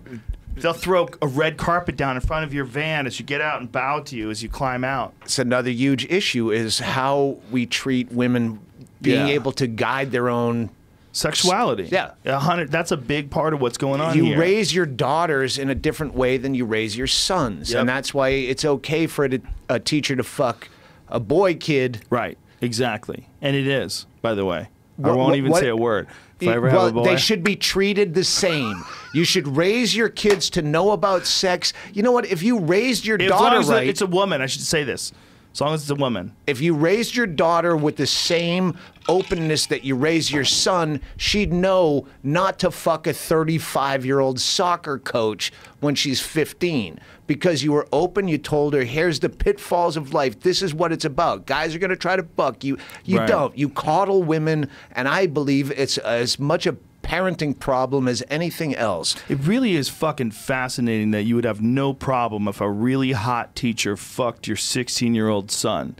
If a really hot woman teacher, like built like Pamela Anderson back in the Baywatch days, if somehow ugly teacher fucks your son, you're like, you should be a little more discriminating. But if it was a hot one, you have no problem with it. Some Pamela Anderson-like gal is having sex with your 17-year-old boy, and he's got a 6-pack. Yeah, fuck yeah, Tommy, you're a winner. Yeah. But if you reverse the genders, it's a horrific offense. Like some handsome man has seduced your beautiful little daughter who's only 17. Fuck that. That guy needs to be in a cage. And weird. That alone is like... This is where I can't extend the argument because I've never been a woman. That's true. And that's why I've been meaning to talk to you about that. Saving a lot of this for when I have hosts that can come back. Do you remember we were going to get married? Yeah, that was the last call I made. Doug and I were going to get married. I don't know if that's in the book or not.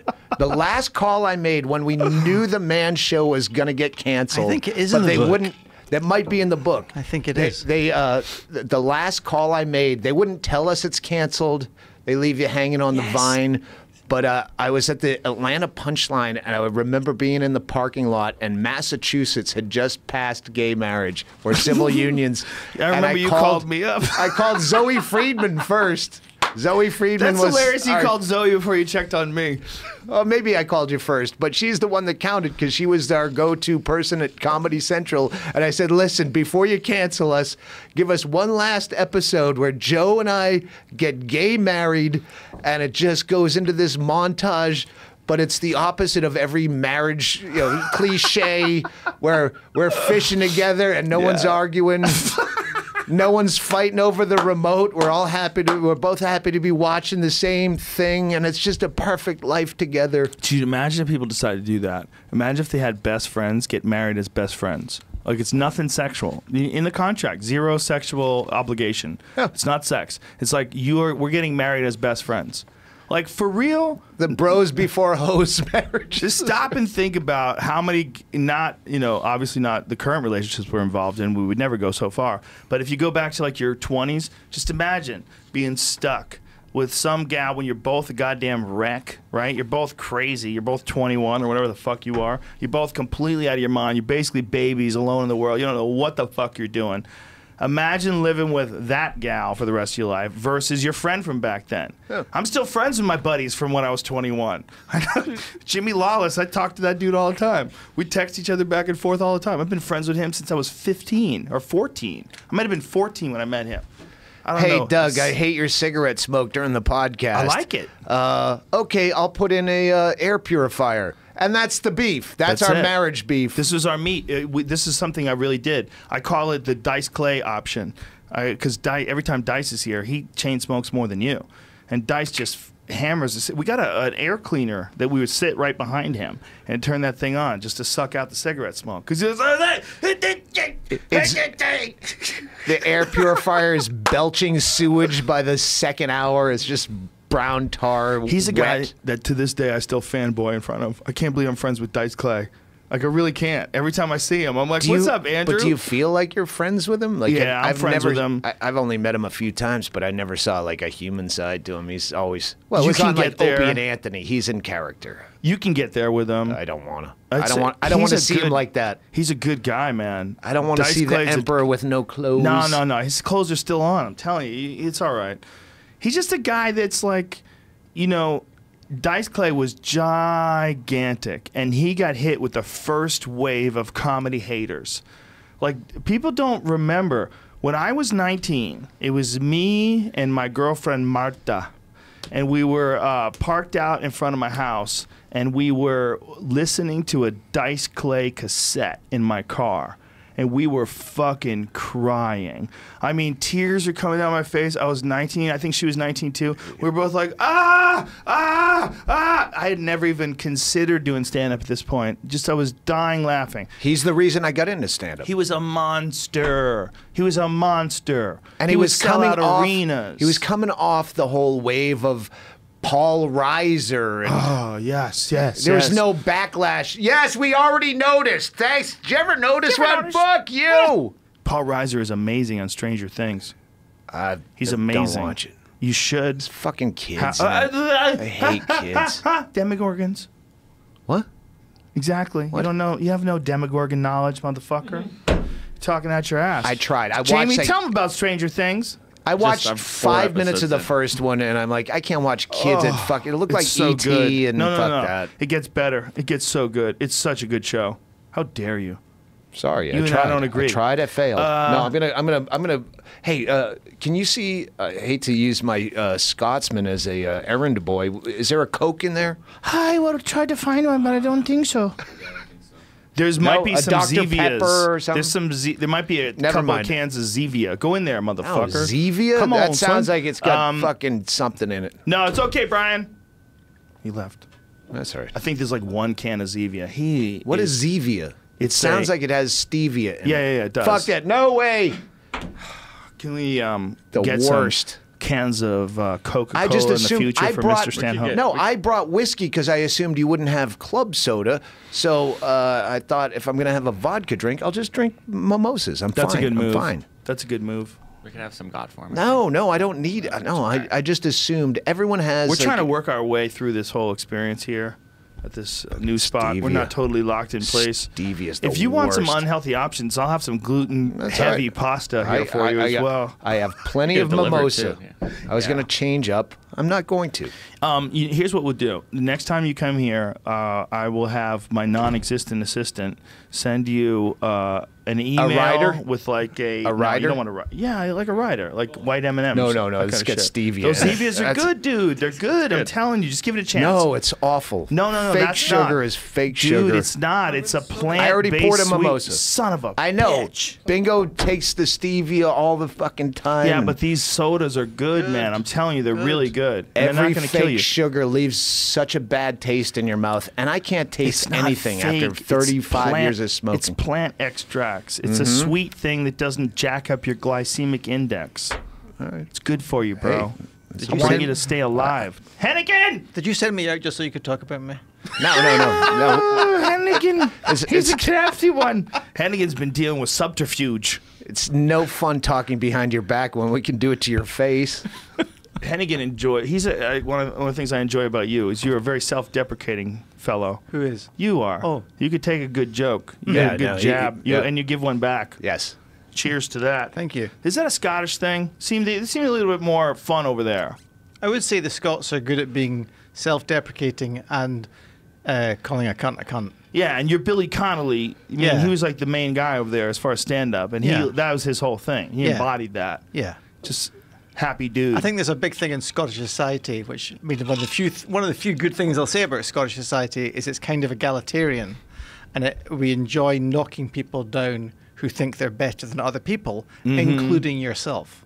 Australians do that shit too. Yeah. They call it the tall poppy syndrome. Yeah, and Japan. Yeah. I think it's good, man. It's good. You know, I mean, I think that's one of the things we're Ball also dealing busting with. should always be. Yeah, 100%. and it goes back to your thing about punching up, not down. Yeah, occasionally, but here's the thing about this whole punching up, punching down thing. I always bring up Sam Kinnison's bit about the Ethiopian kids that were starving to death. It's one of the fucking greatest all-time bits, and it's 100% punching down. He's got two, in my opinion, I mean, if you have a list of the greatest of all-time bits, two of them in my mind are Sam Kinison, and one of them is the Ethiopian kids. He's like, you know, you're sitting at home, you got a dinner, you made it all yourself, you know, you're sitting in front of the TV, feeling good about life. And all of a sudden, this fucking kid, this starving kid, and there's a guy right next to him. Like, could you please just give a couple dollars a month so this guy can say, hey, and you're like, hey, why don't you feed him? You're right next to him. And he goes, how about? I forgot. All I remember from that bit is send them moving trucks, U-Hauls. Move to where the food is. Yeah. Yeah, he goes, we got deserts in America too. We just don't live in them, asshole. Oh. It was chaos because it was the most punching down bit of all time. Starving children in Ethiopia. I don't think that's punching down. No, You're punching at the people that are selling you this as Sort much of, as but you're grabbing the little Ethiopian by a head. Come here, motherfucker. You see what that collateral is? damage. That's sand. You know what's going to be 100 years from now? Fucking sand. We got deserts in America When too. I say punching down, I was talking about specifically Twitter fights where, like, Christine Levine, Who's that? she's a Mamu. She's a friend of mine. She opens for me quite often. Is her name Mamu? Is that her nickname? That was her nickname when I met her online. I know so many people based on their Twitter screen name Facebook? back in the day. Yeah, well before that. Where ICQ. What is well, that? she IQ? moved. She's What is that? What is that fucking text? What is it? ICQ. I remember that shit. I was doing the alt.comedy.standup. Didn't find the ICQ, but There's something freeing about being able to talk to someone. You don't know what the fuck they look like. They don't know what the fuck you look like. You just chat with each other online. Something freeing about that. yeah. You know, you get to know people just for the information they're able to I just know that convey. you're annoying. It has Yeah. nothing to do with your sexuality, Yep. your race, your religion. I just know you're annoying as a human being, and You I'm really glad can. that I judged you for no other reason than you. And some people will trick you, but some people, you meet them online, and they turn out to be the exact same thing when you meet them in person, and they're really cool. I've met some of the funniest people, funny, that when you meet them, biggest social retards. They can't have, like, can't make eye contact, can't deliver they can write. If they're on the keyboard, they're the funniest person. They just have no social skills. They can't present themselves. Right. Like, this guy's funnier than me. Oh, wait, in real life, no, he's not. He could never do what we do, but he could write from a keyboard in a dark room. There's this chick that is unbelievably hilarious on Twitter, and I found her recently. What is it? Nacho Sarah? What is her? Sarah Beatty. Yes. How do you? It's Nacho Sarah. Nacho her name's Sarah right? Beatty. I think that's her Twitter handle. Dude, she's fucking hilarious. Like, I'll go to her like every 2-3 days. I'll just go and check her Twitter page just to see what ridiculous shit she posts. She's really fucking funny. And I'm like, are you a stand-up? Like, and she's like, well, I tried it once, but you know. You know who I've become? That's her right there. Nacho Sarah. Oh, see, that's this is the same problem I have with my Twitter crush. Is Laura Duck, the one-arm girl? Okay, yeah. She made kind of national news or Twitter national news because she put on her Tinder. She's an arms dealer. She had just lost her arm. She's an arms dealer. Laura or Lauren Duck. It's Duck Fan is the Twitter account. Duck Fan something. And she got her arm lopped off by a train, and she posts all sorts of smutty shit, but she also posts really funny shit. And I said, I wish when I come to San Diego that you had a set, because you're hot, you have one arm, everything's already in your favor, you're already naturally funny. Yeah, there's some fucking funny people on Twitter. There's some funny people that work at the post office. They just don't get a chance to, like, the idea that we have figured out a way to monetize the way we look at things is so offensive. It's so offensive. There's so many people in so many jobs that are just as funny as us, or maybe way more. Like my friend Dave Dolan, rest in peace, who was one of my bosses back when I was first starting doing stand-up. He was a private investigator. Funniest person I've ever met in my life, right next to Joey Diaz. He's like right up there. He was hilarious. He was a private investigator. And I worked for him because he got caught in a DUI and needed a driver. So he put in an ad in for an assistant, for a private investigator. And I was looking for a day job while I was doing stand-up at night. I was like, perfect. Assistant for a private investigator. This is like a goddamn comic book. Woo! And so I start working for this guy, and he's this crazy Irish private investigator wild man. I mean, he's a fucking wild man. He was so funny. And he would just tell me stories about nutty shit he did and crazy fucking girls he knew. And, you know, I would be in my car crying, laughing, waiting for this person to, like, come up. We'd be at, like, 5 o'clock in the morning, parked, like, doing, like, surveillance on someone's house, like waiting for them to leave their house 5 o'clock in the morning because someone's like doing like some sort of an insurance scam. Most of it was insurance. And I would be crying, and I was thinking, I'm trying to be a comic. This guy's 5-6 years older than me at least, like maybe 9 years older than me. I think I was 21. He was like 30. Is it an eternity? An eternity. He was an animal. I mean, he was so fucking funny. And I was like, I'll never be as funny as him. I just will never be as funny as him. Like, this is depressing. I loved working for the guy, and I worked for him for the entire 6 months, and he needed to have no license after he got arrested for a DUI.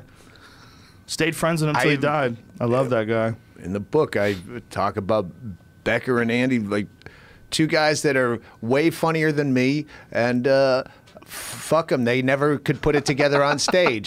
I want to be, as much as they say they're trying to be like you, I'm trying to be like them. Right. Like, you know, those funny people, you know. Yeah, I want to steal that essence because I know how to put it on stage. Right. I'll never be naturally off the cuff as funny as the funniest people I've met, but I can do it on stage and you can't, so fuck you. That's ruthless. I can boil it down. The organization as some sort of writer correspondent.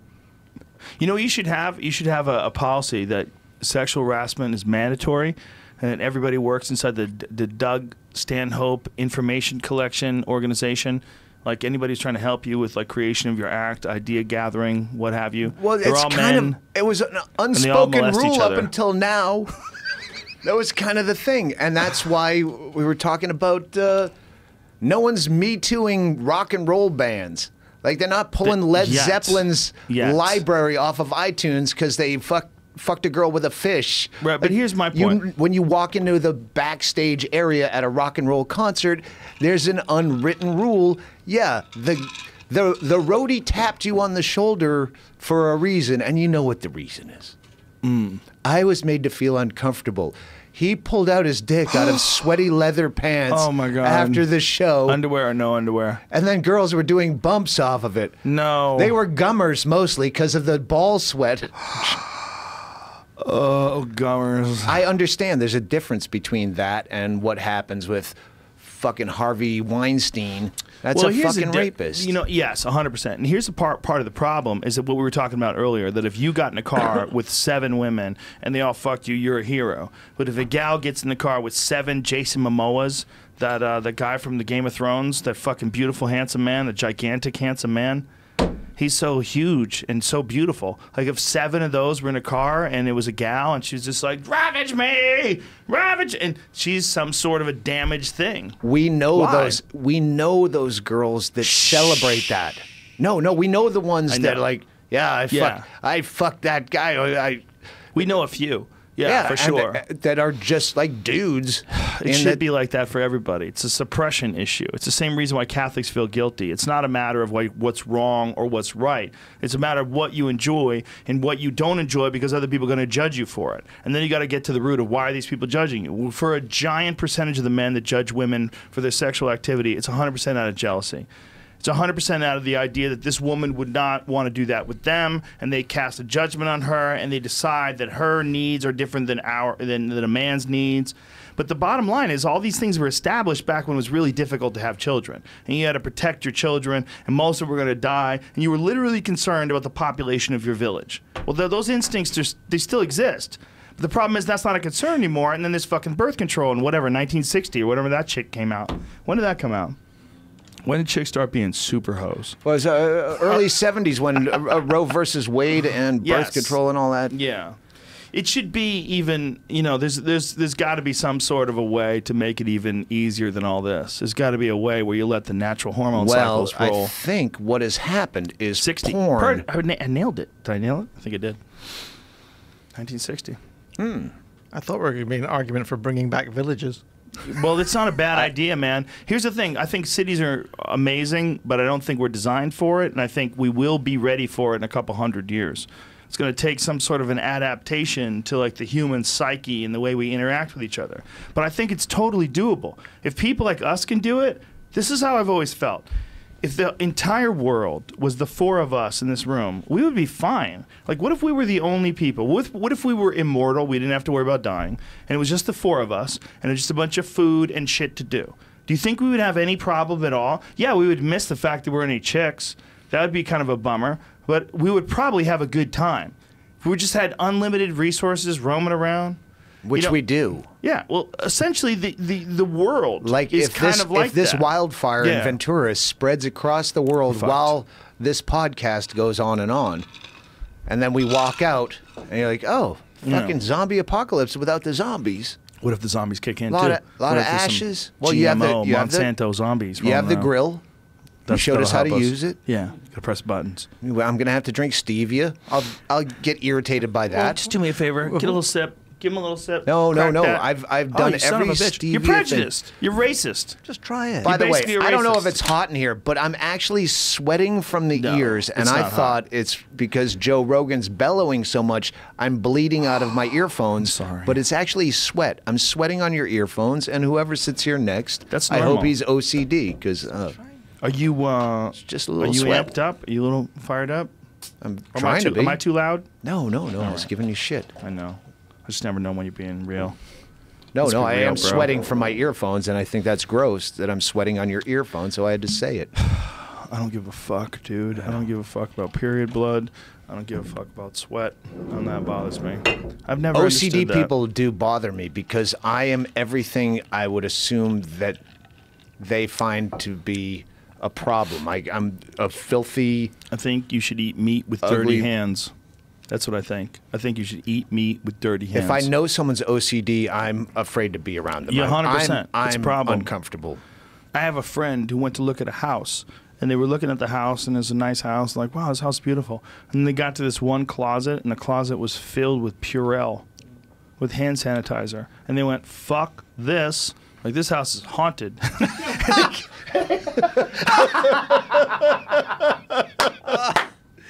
My friend said, dude, the fucking thing was filled. It was a closet. It was filled from the floor all the way to the top with Purell. And they went like, nope. Stern and O&A. I don't know if both O&A, but one of them at least. They were all Purell touching everything. Well, if I get a cold and all right, my guttural smoker cough is enough that you're gonna not want me here.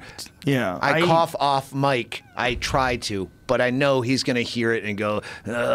Think about how many people you interact with and shake hands with. I think the more people you share your biome with, like Paul Stamets, the mushroom guy, do you know who he is? No. He's a pretty famous mycologist who's on my podcast really recently. Had some amazing stories. But one of the things that he said is like, if you come in contact with someone, their biome interacts with your biome, and there's some sort of a residual amount of their DNA that you're taking into your own biome. Like if you meet somebody, you become part of them in some very bizarre way. I was like, what? So he's like introducing, like, you know, welcome to my biome, and I was like, this is crazy. Welcome to my nightmare. And he's a scientist, so he's not like just bullshitting. He's not like some crazy dude who doesn't believe in birds. Go on. You told me something on a podcast years ago, and it's one of those things that comes up late at night where I go, I want to call Rogan, but I'm not going to call you at 11:30 at night. What was the thing that you said? You can listen. Call me anytime you call me. You want to call me? Call me, please. I don't bother you. You can call. Do you see? I love do you see a quote from you on the back of this book? No. No. I called people that if they said no, we're not friends anyway. I would never If Chris say no. Rock said no, well, I don't know him anyway. He's a nice guy. I know he is. He's fucking. He wrote me a better quote. But I would love to quote your book, man. Don't ever ask me. I mean, don't ever worry about asking me. I just don't want to put anyone on the spot. You're not putting me on the spot. I love you. You had You're one of my favorite people. If I have a top 20 people that survives and everybody dies, you're in. All right. Like if there was like some sort of an Am I apocalypse, going to like and I had the to get other everybody, 19 though? Yeah, we'll work on it. We'll decide. You get like 5 of your freaks. I got 5 of mine. Family, whoever you know that's still alive. You told me something about over the course of I think 20 years. The amount of cells, you're not even the same person. You're not the same person you were 7 years ago. Tell it with your smart way of saying it. Okay, by the way, this is like third-hand smart way because I'm clearly a retard. But if you go back to like 7 years ago and then today, you literally don't have the same cells in most of your body. The only thing that doesn't regenerate is the neurons. The neurons do not regenerate, but every cell in your body is different than the cells in your body from 7 years ago. So your memories remain, and this is part of the problem. You become a victim to the momentum of your past behavior, and there's nothing you can do about it.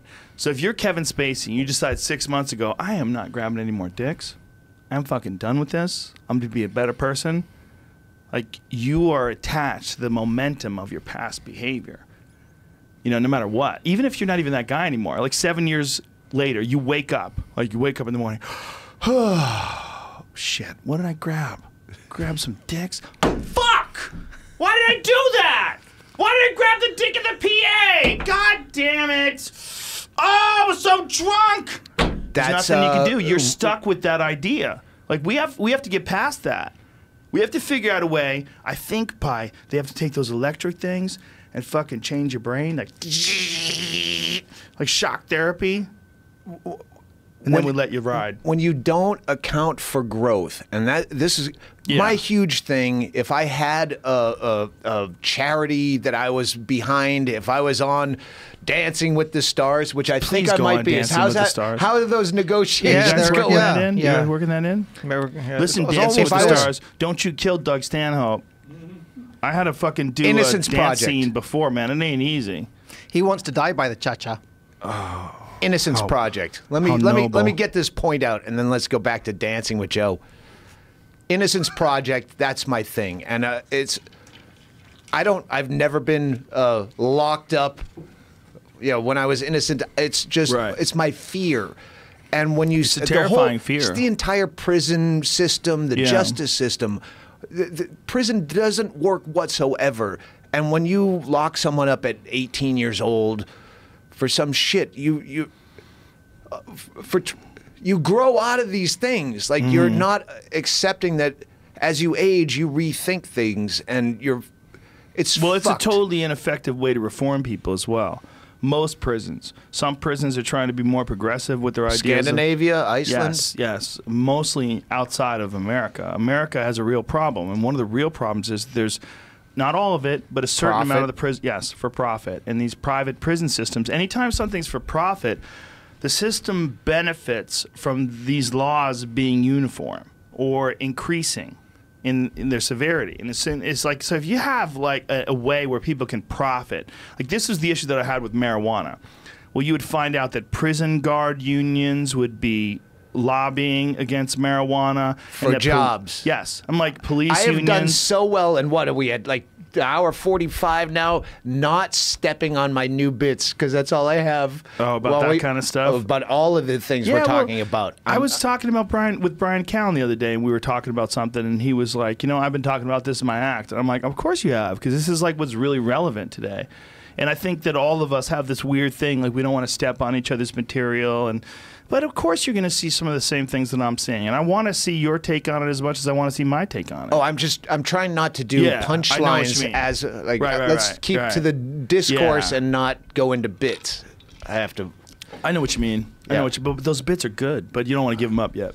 No, and this, honestly, this one bit that goes with the entire rape thing, I have been missing just one ceiling chunk of this bit that's sometimes goes 25 minutes of too long, and I just trying to get the point across, and all this current climate, as I keep calling it, has like that's what I was missing. Now I have specific examples of this guy versus this guy. Right. Now it made the entire bit come together, and now I'm off the road till March. I'm like, motherfucker, now I actually want to go out and do more dates just because this a year and a half I think I've been working on this fucking one stupid bit. That happens. Chris Rock said that he was working on that I love black people, I hate niggers. Yeah. Remember that bit? Oh, fuck yeah. Who doesn't? What white man doesn't? It is, in my estimation, one of the all-time greatest, most significant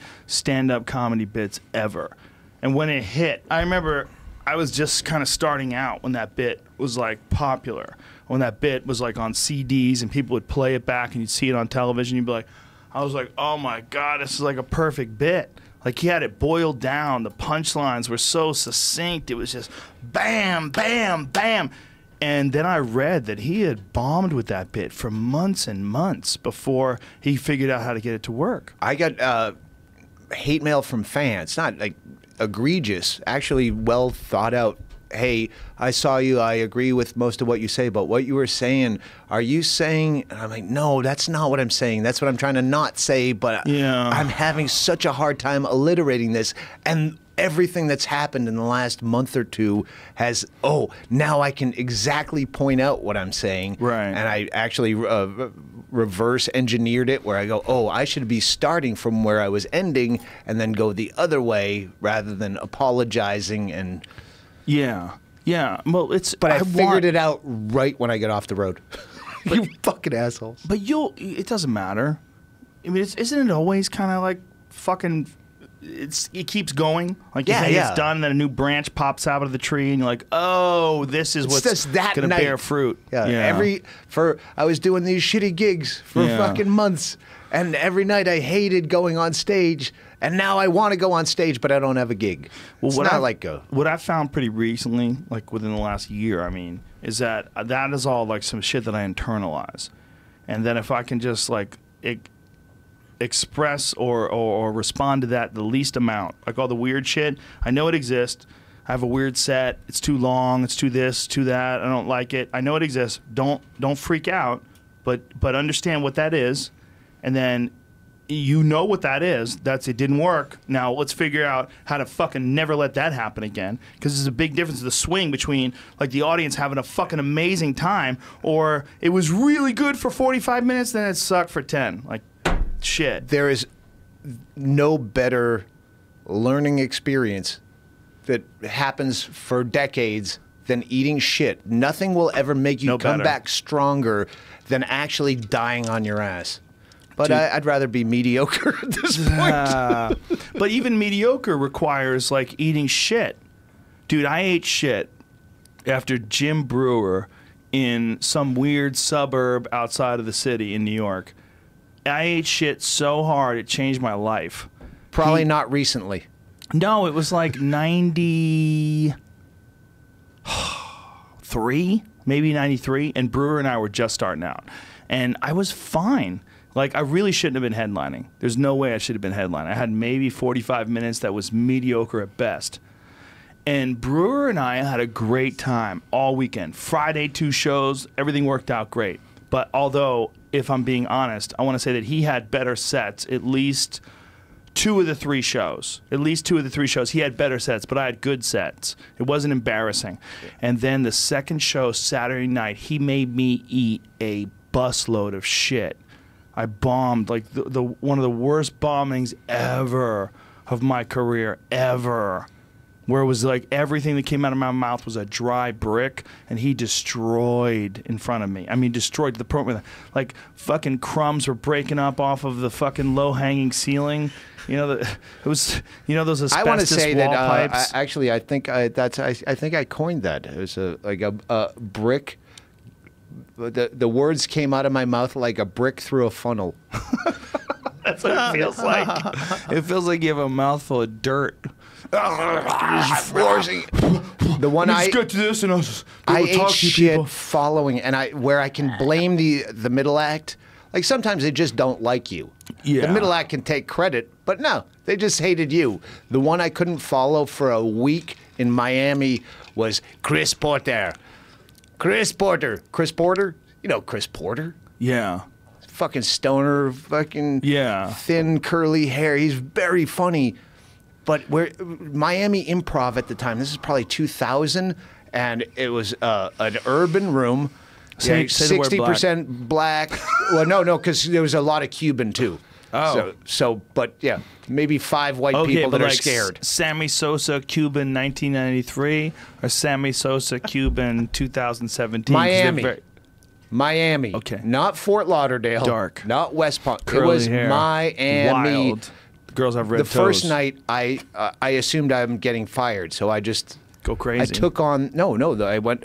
They were throwing fucking empty cigarette packs at me on stage, following Chris Porter, who knew all the fucking recent hip hoppy things. He had all the current urban trends in his act, and he fucking destroyed. And I'm up there, like, kind of new with my anti-authoritarian kind of point of view, and fuck vice cops, and fuck this, and fuck Nash.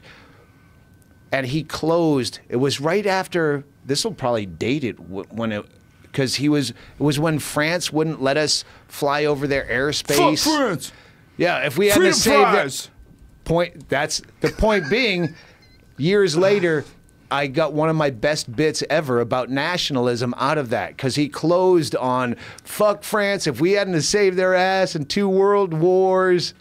And I turned that eventually into one of my best bits ever, because I would go up and I'd follow him going, yes, that's right, Chris Porter. That was the French calling you. Yes, Chris Porter, the Nazis are at our door. Please help us, you. And it turned into that bit I did about nationalism. If we hadn't saved the French, was that us? Was that us garroting Krauts in the trenches in Verdun? Was that you and me? I remember last night we were hammered. I don't remember saving the French. I remember we went through the drive-through without a car. we did a lot of things, but we didn't save the French. You're talking about other people that did shit, and you're taking credit for it. Nationalism does nothing but teach you how to take credit for other people's accomplishments. But the same can be said for rooting for the Raiders, right? Yeah, sure. We fucking won, bro. Right. Yeah. Yeah. It's a a very bizarre thing that we love to do, and I think it's all connected to the. Why does home field advantage work? It's my fucking best idea. It's uncomfortable. It's uncomfortable in that arena for all those other people. It's my best idea that no Billy Ball kind of people in the professional sports leagues are picking up on. Field a team of sociopaths. Because home field advantage is one of the biggest things in sports. Home field advantage. If you field a team of sociopaths that don't care about cheers or boos, yeah, there's no home field advantage anymore because these are psychopaths that don't care about cheers. They just want to win and kill.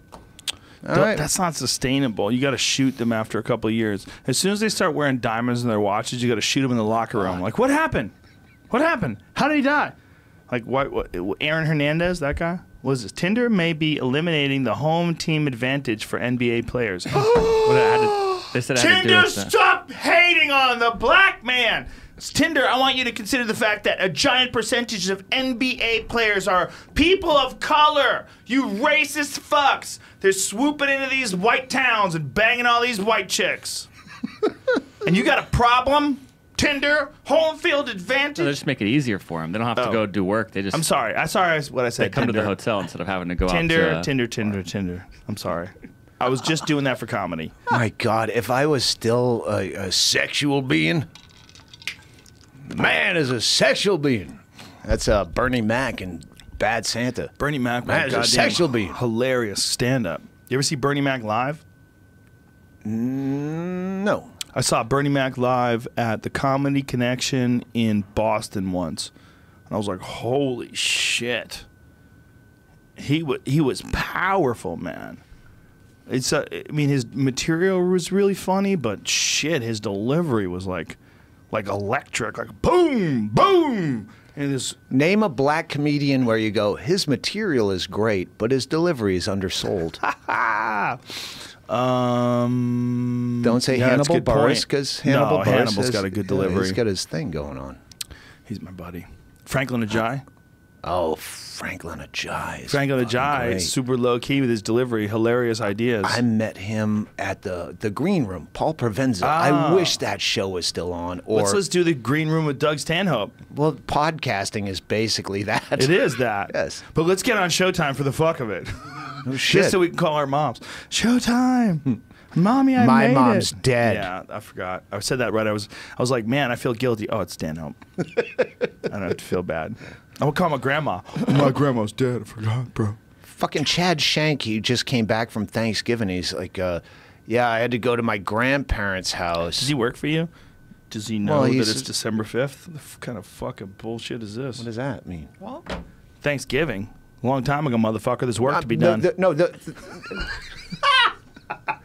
The point of the story was he was talking about being at Thanksgiving at his grandparents' house, who he revered, and then how he brought his kid and his kids' kids to Globe, Arizona, because he's not a family guy. Right. But then I started doing the math. Like, you have Grandchildren. and grandparents. That means the kids are going to meet their great-great-grandparents. Did you ever meet your great-great-grandparents? No, my last grandparent died when I was 13. Both of my grandfathers were dead before I was born. My great-great-grandfather on my You were alive in the same side. room? Yeah. Holy shit. Yeah, I barely remember, though. I was super young. Really young. Your great-great-grandparents are the people that built the stone, that built this town before it was a town, and this was all wastewater. Well, my great-great-grandfather decided to take his family from Italy to America in the basically during the that's right. Your Depression. mom's a Guinea. Yeah. I met her. Yeah, she's full on. WAP. Sorry. Yeah, she's full on Guinea. And my father was half Italian and half Irish. Everybody was immigrants, though. From my mom's side, 100%. My mother, her mother and her father, both from the old country. We don't realize it because we're living in this weird fucking semi-gentrified Starbucks era of 2017. But just during my parents' time, people got on boats and they drifted from Europe across America on these shitty engines. and they landed. I mean, it was like fucking decades after the Titanic sank. These crazy fucks. They took the wildest chance ever. They floated across the goddamn Atlantic Ocean to look for a better way. Hennigan got here on coach. He fucking flew from Southwest. Ooh. He was sitting right next to the toilet. He almost had a middle seat, but he finagled his way out of it to an aisle. He's an aisle right by the toilet. I was in boarding group A 15 through 30. I mean, this shit just happened. Our families all just got here. Even if you're third generation, that's fucking 3 generations. That ain't shit. It's nothing. 4th generation, 5th. Shut the fuck. My parents have been here since the 1900s. Who? No, that's just, you just got here. Everybody just got here. I live in one of those towns where they love to say, "Oh, I'm a native." Like that makes you better because you never left and decided you wanted to be here as a functioning, free-thinking adult. No, God. natives are the first people you discount. I was born here. You just moved here. Well, yeah, because I was an adult and I decided I wanted to live here. You just didn't have the courage to leave and come back. Yeah. Sons of bitches. Fuck natives. It's not even that, honestly. Sorry, in all that was a honesty. Bisbee native, not Native Americans. I know what you mean. They don't know They where don't. to go. They're drunk. The Bisbee people don't know where to go. You don't have to go anywhere. Just make the place better. But Vegas is one of those. Any city that is only alive and thriving because of tourism, but then they take a stand because I was born here. Well, Vegas doesn't do Vegas, that, do they? Hawaii does it with white people. A little bit, but annoying white They people. hate tourists, but if it wasn't for tourists, you're fucking farming pineapples. Are you farming pineapples, or are you selling Crocs somewhere in a beach resort? Are you doing massage therapy? Are you doing chakra healing, or are you farming pineapples? Because without tourists, you're farming pineapples and hoping Captain Cook's descendants come back and offer you some gift. Or you're eating fish that you just caught with a stick and you're trading money in the form of shells on a string. Right. That's okay, too. Like, why is Bitcoin okay, but shells aren't good? How come you can't trade in abalone? You just paid me in shells to be here. Yeah, that's what I'm going to give you. Lumps of salt, too. There were little lumps of salt. And chocolate in the gold gift coins. package. Chocolate gold coins and ketogenic cookies. And stevia drinks. Stevia drinks. Let's do some you ad. okay over there? Let's do some ad copy. I don't have any. Oh, I'm God fine. damn it. What's up? You okay? I'm fine. All right, buddy. Wow, All right, hey, I want to ask you this. You don't like headphones, bro? Hang on. Joe Rogan, this was just in right before I shut off my phone. The Available giant. now. Oh, yeah, please order the book. You know what? Let's take a minute so people can go online and order Doug Stanhope, This Is Not Fame. It's got awful stories that in the current climate, if the publisher read it right now, they'd go, we should probably pull this because Yeah, so if you find it, folks, everyone copy else it. is getting fired for what I'm celebrating having done worse. Copy it. Copy it down and make sure these monsters out there don't take it off the internet. I Net have neutrality to the end. You have the new beautiful space here. Thank you. Endless yards and yards of space. The wolf. You have the giant wolf out there. When you walk in the door, is that a Patrick McGee? Yes. Ha ha! Ghost Ride. You know Chaley? Remember when I used to pit my tour manager against your red band? Yes. Greg Chaley. Yes. He's Greg my Chaley. guy. I love Greg. Yes. I love him on your podcast as well. Him and his twin brother do that for a living. They have their own Ghost Ride Productions, which is a huge haunt. They make this shit. Patrick McGee, that did your wolf, works for Greg Chaley's twin brother. That's hilarious. So Ghost Ride Productions. If you want weird shit like that, Joe Rogan, I hope you're a loyal sponsor now of only Ghost Ride Productions. They do all this shit. Chaley does a haunted house in the front yard in Bisbee. He does haunted front yard, and he brings all this shit down every Halloween. He's so geeked up to do it. It's the only thing in Bisbee. I wanted to be one of these guys when I was a kid. Dude, I was a huge Star Wars fan to the point where I wanted to be like a Rick Baker. I wanted to do that for a living. And Pat McGee was on the podcast. We're both huge fans of An American Werewolf in London. That's Pat McGee. That's Go Pat back. McGee. That's right there. Right there. He was on the podcast a few years back, and I found the American Werewolf in London. What it is it's a replica of the thing that's in the movie, and Pat sells it. You can order it online, and he builds it, but it's like the real exact scale is like 1.5 times the size of the real werewolf. The werewolf is smaller. My werewolf is bigger. I just texted when we got here today. I texted a picture of that to Chaley. Yeah, and he goes, "Oh, that looks like a." I go, "Hey, how's this for Halloween 2018?" For his haunted yard he does in Bisbee, and he goes, "That looks like a Patrick McGee. He's done work for my brother." I go, "Wow, if you called that and Joe Rogan." You fucking nailed it. That's amazing. He nailed it. I think I got to correct myself. I said it's a 1.5 times larger. I don't think that's right. I think it's more like 40% larger or something now that I think about it. I think I'm confusing it with something else. But the copy that he makes is definitely larger, so he can work on the finer details. There's like blood on the teeth and the hairs. It's all yak hair around the head, and it's all synthetic shit in the back, but that's his work. But if you look at like the blood around the teeth, dude, here's the thing, man. It's fucking amazing. I get great pleasure every time I come to work and I look at that werewolf. I fucking love it. I love it. I love looking at that thing. I love the fact that I'm a fucking grown-up baby. You smile a lot more anymore? I smile all the time. Yeah. Yeah. When you were showing us some shit and you just smiled, like, wow, that's a fucking rare smile. You used to be a lot angrier, and I like it. I got out of that. I think, you know what, it's like we were talking about before. It's like, what are you using your energy on? Are you using your energy on being upset at things and being this constant sort of like momentum of being upset from the past that you never stop? Or do you figure out a way to like hit the brakes and go, okay, why are we angry? What are we getting upset at? Why don't we just like take all that caveman shit and just go smash some punching bag and then come back to reality and be like really relaxed about it, but do it purposely, like have some sort of intent behind it to eliminate the demons. And I figured out how to do that somewhere along the line. Aging helps. Aging helps a lot. But it's not just that. It's not aging as far as like decay. It's aging as far as information. Right. Like I was talking about, like if people figure out a way to make humans live to be like 900 years old, would it be fucked up if you had sex with a 50-year-old? Would people be like, you fucking asshole? She doesn't even know any better. She's only 50. Like she's basically a baby. If you treat them like that until they're 50 and say you're not an adult, I know you're 12. You can have a baby right now. Nature said you are ready to actually procreate. But we've legislated that you can't be an adult till you're 18. So for the next 6 years, we're just going to treat you like a baby. That's an unnecessary burden for the boy and the girl, and the lack of explaining. You're telling them every feeling that you have naturally is wrong.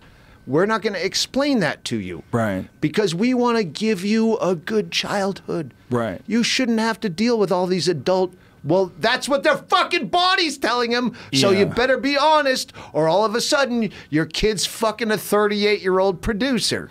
Well, it's also the problem with like looking at children as being different than a person. It's like, no, this is mine. I made them. You are not going to like boys, Michael. You know, you're going to like girls because you're a boy and you're going to carry on the Harris name, okay? All right, Dad, I'm sorry. If I could have a kid, I would have a kid just for the long-term practical joke of raising him gay. You sound like a lesbian. On YouTube. And say, I was just trying to, who just had a kid? And I was trying to pitch him this. In real life? Probably Brendan Walsh. Brendan Walsh. Yeah. Like, just go and just act like you're raising your kid gay. And, you know, when you get older, two men meet each other and just say this to a baby. I think you could easily, and this is going to sound fucked up, I think you can easily convince a young kid that like sex with males is normal if everyone's doing it. No, the idea was you have to still sex shame the kid. Oh, it's God. only okay to be gay once you're married, after you're 18, but you're gay. So the are end you gay game, while you're married to a girl or a guy? The end game is the kid has to eventually, when he's 18, come out as straight to his parents. And Oh, that's a problem if you have really progressive parents. They're like, dude, we got super street cred for you being gay, you piece of shit. Do you think you could be straight but trans? You think you're willing to go there? Let them negotiate. They'll sit down at the table of progressive brownie points. We were really happy about you being gay, Michael, and you being straight is, frankly, it's a big bummer to our social system. It's like, they're going to think, here's what the you're word never is. going to work at the law firm. They're going to think we shamed you out of being gay, and that's simply not the case. We have it so easy, Joe, where we can sit here with white privilege that we have. We're not like and Sam Cedar. comedy privilege, which we have in droves, which is way more... That's way better diamond elite status than just white privilege. We have comedy privilege. It's true. Oh, they're just kidding. No, we're not. But it says comic. Okay, if you're going to get cunty about it, I was just kidding, and then it's all golden. Well, you're clearly kidding because you're not saying it specifically in a form where you're trying to disseminate information. You're trying to be funny as well. So you'll say extreme things that don't necessarily represent your actual viewpoint just because you want it to be more hilarious. If Sam Cedar were funny all the time rather than that one tweet, he'd be fine. Sorry, Sam, write more. Jesus. It's true. But we have the luxury of having a social circle that is very tolerant. Like, to the N-word degree, tolerant in a green room. Wait a minute. You can't say nigger word degree. Oh, that was yesterday. That doesn't even make sense. That was like a gratuitous use of the N-word. No, I was saying that in a green room, when it's just comics, nigger, retard, cunt, dyke, fucking everything flies. Yes, and when it doesn't, you get super upset. Like if someone says, she's a cunt, and someone goes, hey, man, you really shouldn't fucking I'm talk saying about when women like you that. say you're a cunt. Right. To a feminist comedian in the confines of a green room, everyone's free and clear. At least the green rooms I've been part of. Nobody has a problem with you calling a man a cunt. Nobody. Not in the UK. But I mean, even in America. If the guy really is a cunt, right? Like, sorry, you looked immediately at Hennigan when you said that. No, he's looking at me, he's nodding, and I'm just trying to bring him into the conversation. Like, or if you were... You mean pull him out of his fucking laptop? No, a little bit, but, we're all talking, we're friends. Like, Saddam Hussein was a cunt. I heard his kid were cunts. His kids, I heard they were cunts. Those sons, nobody cares. You could say that. The two. I don't know, he might have had other sons. I don't know if they're cunts, but there were two cunts. Uday was one of them. And Kusei. Cunts. Yeah. They apparently would find people when they were getting married. They would take the bride, rape her, and then they would feed her to dogs. Wow. That's a little Caligula. They were off the top evil. Over the top. Whoa. Yeah. I read that and I had to stop reading. I was like, okay, I can't go on with this. That's another thing about aging. Not giving a fuck, but also giving more of a fuck. Yeah. When we were kids, we're the same age. We would watch all that Faces of Death shit. Oh, yeah. Couldn't get enough of it. Now, I don't want to. No, I can't watch that shit. Did you try that stevia? No, I won't Give it do to it. me. I'll drink it. Oh. Of course you will. I like it. I'm looking at it. I'm like, he cracked it. He's never going to drink it. Never going to drink it. Oh, it's so good. It makes my dick hard. Bingo's all sugar-free, and she used to, get a Diet Coke. We're going through a drive-through. Diet Coke. Wow. And they press the little thing on the top of to show you which one's diet and which one's regular. Right. Check this to make sure, because she knows how much I hate artificial sweeteners. I don't want to know, because I don't drink that for the aftertaste never leaves your fucking mouth. Stevia is no different. Splenda. What's the sucralose? It's awful. I just can't have sugar, so try this for me. If you're a thirsty diabetic and you pull up to the Wendy's drive-thru at 1:45 a.m., what percentage of the time do you get a giant vat of sugar? If you're like, I just want extra large Diet Coke, that's it. Okay. Don't. At least 1 out of 100, you're getting a vat of sugar water, right? At least 1 out of 100. I mean, I'm assuming it's kind of like how in restaurants they don't brew anything other than decaf after 8 o'clock. I think the dude who's monitoring that thing is going to slip on a puddle of his own drool and slam his head into the regular Coke, and it's going to fill your shit up with something that's going to give you a seizure. That's what I think. I'm going to fill that fucking thing up to the top with very little ice because he doesn't want to be cheap. Oh, this is where I was going. I fucking had a thing I was going to. Oh. This is about, Hennigan? yeah, last year. Uh-huh. A year ago, a little bit over a year ago. End of the World podcast. Oh, yeah. yeah. I don't know if I've seen you once since then. I think we saw each other once. I think you came to the store once. You've been back on here, I think, haven't you? Maybe. Maybe. Either way, End of the World podcast. I was not in a good place, Yes, to you say were the not. least. Yeah, but I will tell you one thing that I said to all my friends. I said I admire the fact that you pushed through it, and even though you were like a little bit like flustered, you were still gregarious. I can't watch the video. I'm sure you were in a weird place. Tell everybody why. And it's like, My gal Bingo had just gone into possibly terminal. She had a seizure, fell down, smashed her head on the cement. Life flighted in a coma. She might not make it. If she does make it, it might be worse than not making it at all. And I said, I didn't know how to handle that. fuck, I didn't know either. I didn't know how to deal made with the decision since it happened during her 40th birthday party. So all of her friends and family were at the house in Bisbee.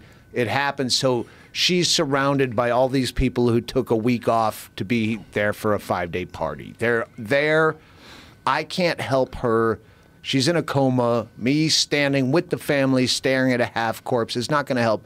Bucket, I'm going to do this thing. This is a big deal. And it was a huge, like, Pretty that goddamn was epic, Douglas. fucking amazing. We were there when Donald Trump was elected president, and Bill Burr might have had the greatest podcast appearance of all time. You know what it was like? It was like one of them Michael Jordan things that you would watch when you were a kid, and you're like, what the fuck? It's how his whole heckler YouTube thing in Philly. Yeah, that's him. And now he one-upped it by doing the End of the World podcast. He was on fire. He was on fire. I mean, he was on fire to the point where everybody stepped back, except what was the gal that had a different? Oh, Sarah, this is where we're going. Tiana, Sarah, I Tiana don't know that her. was all because of Brian Hennigan. Exactly. It's This his is fault. where we're going. Yeah. Because I wanted to name drop Olivia Grace. She's hilarious. Fucking funny. She Dude, just I met did a her show when she was like 17. Yeah, she's like, she said she started when she's 18. Now she's 22. She just did a show at my house. They were just on tour. That's hilarious. And God damn it, I can't remember something Jewish with a first name. Julie McJustine? What? No, they're on tour. Fuck, I'm sorry, Jewy guy. Jewy? They were both funny. They showed up. Jewy. God damn, look it up. Find it somehow. Go Olivia Grace's Twitter. She's hilarious. hilarious. They're on tour. Point being, Olivia Grace. Yeah, so they come through. They had a night off, and they stayed at the house, and we forced them to do a show. Oh, it sounds like rape. I don't know if that was that Thanksgiving legal? or what. You forced them to do a show. Yeah, well, she didn't have to shit. watch me jerk off. In 20 years, doing a show, forcing someone to do a show is going to be the new rape. Eric Kinda. Friedman. Eric Friedman, Jewy. The first name's not Jewy. Anyway, they went up. It's like we the had original Castle Hulk. Rock Kenny go up and do rap Bana. first. So we have a little stage in our little fun house where we do our podcast, Right. and we can make it a show like that, and it's always the best audiences. Never has a show failed there. They're always great because They're in your house. Yeah, but the people that come to my house don't. Right. They couldn't name their favorite comedian because they don't know. They'd go, Jim Belushi, is he a comedian still? They don't. They're great. They killed. She fucking crushed. Cool. But she told me, let's get back to End of the World podcast. I had told Hennigan, yeah, we should probably have some kind of diversity. This is before that night. Someone's All rules looking for are a fucking changed. development deal. Well, no, when we were planning it out, what it should be, that night I'm fucked. My head I is understand. my lady gonna live or die? Right. Why am I here? I shouldn't have done this. Right. Let's make the best of it. I go in the bathroom in the shower. For some reason they have a The shower. at the back of the Comedy Store. the No one's ever green room. used it once. Yeah. It's so stupid. I would go back there and I'd fucking fall apart crying, and then I'd come back out on stage and try to Yeah. keep it together. Well, Hennigan is still thinking, we need women on this. It's all white men. So he's just, he has no discretion. He's just getting any woman and forcing her on stage, and you're going, what the fuck? Well, I is-" wasn't I there. go, that's. I wasn't no, there no, when you she didn't came know. out. You were Eleanor saying, why Kelly is she? I go, it's probably my fault. Why's your manager? Say we need women. Well, I probably said it, but here's the thing that's important. Most of the people that you had on that dais, that stage, whether it's Bill Burr, whether it's Bert Kreischer or Doug or me, Jeffrey showed up with his kid. That was the weirdest. Oh, that was weird. He came on stage with a little kid, and we were like, "Hey, man, you like literally can't do this." Legally. Legally can't do this. I can't say it's okay to do this. We can't talk about the same things that we were going to talk in front of your kid. Fucking creepy. Like, if you have your kid on stage and Doug wants to talk about anal vibrators and, like, it's the hardest he's ever come, and, the gal was drowning and gagging, but it felt so good. He's like, how long does it take before you could resuscitate someone with no brain damage? Like, what if she blacks out from all the cum that's coming out because of this let's get back to this. You couldn't do that in front of his kid. I don't want to. Let me get the point, and let's go back to this. Please do. Because Olivia Grace, when she was down in Bisbee, she said she was there that night when Brian Hennigan was scouring the audience for female comics. Don't throw Brian under the bus. She's very boyish. She has a very short haircut. She's very boyish. And he's like, no, we need female comedians. And he tapped her and he went, not you. And then moved on. Oh, Brian, you're a piece of shit. Olivia, if I did that a discredit, if there was a better story, you should have brought her out, Brian. Call in on She's the hotline. Hilarious. You're fired. Anyway, you're fired from the production of The End of the World Part 2. Let's do another one. When do you want to do it? We have to find. I've been looking for it since you said that. Let's do it in January. Let's do it at the Comedy Store in January, and let's just find some random Tuesday. It'd be good to Hey, shut the fuck up! Who let this guy talk? It'd be good if you had something to. Oh, maybe we can bring some women or some blacks. Do you have any people of color we can insert into the podcast? Well, I'm sorry for adapting to America. Oh, listen, you're not adopting to America. You're influencing art. How dare you? Let's do it on the anniversary of the Amistad. That's coming up. Perhaps we should make this podcast comprise with Sharia law. Can we comply with Sharia law? You don't want to be Islamophobic on a podcast? It's 2018. How long do women wear the burqas? It's going to be on YouTube. You don't want to ruin the desert. No new ideas in the middle of the desert, lad. In 2017, we need equal parts vaginas and penises. It doesn't matter how funny they are. Come on, we gotta avoid criticism at all costs. I take credit. I was probably the one who said it. No, it's my fault. I fucked up. I should have talked to everybody beforehand. There was no talking. I should have talked to the security guards and said, "Don't let anybody back here. No one gets on stage unless Doug and I say yes." Tell Hennigan to shut the fuck up. I know only from hearing secondhand, even though I was there. I knew there was whatever that girl was. There was a beef. Sarah Tiana? Oh, Morgan Murphy was on it too. Morgan Murphy's amazing. Fucking even Eleanor Shabali was there. Look, and I like Sarah Tiana too. I wasn't there when the issue happened, but she apparently had some issue, and it was done in. It was all not a humorous discussion. It was like a sincere discussion of how bad it was that Donald Trump was going to win, and how bad it was for women, because it was right after the grab them by the pussy video or audio. So there was a lot of shit going on, and I wasn't there. I'd gone to the other room. I did a set in the OR, and I came back, and everybody was like, "Oh man, you missed this crazy blowout between Bill Burr and Sarah Tiana." That's my point. That is not a negative or a deficit if there's huge blown up conflict on a podcast. People actually, that's not what we planned. You're right. But people will click on it because they heard at some point there's a big blowout. As long as we can keep Sarah Tiana off Twitter for a couple weeks. I don't know her. I don't remember her. But I mean reading the people that commented on it. Like some of the people were like particularly fucking mean when they commented on it. I'm like, okay, everybody relax. Bingo put out a book. It's not a book. Her first mental institution stay when she was 5150 against her will. Like when she was hardcore crazy before we get together, she wrote like a Anne Frank diary in the moment of what's going on, and she put that out as a book, or her Anne Frank diary. And, you know, bingo, she's a soft touch. And I'm like, you can't read comments. Oh, yeah. You're not strong enough. People on the internet, there's going to be someone who's a fucking asshole. So just don't go there. She does. Like, eventually, someone's going to be a fucking cocksucker, and you're not going to be able to handle it. You're not like us.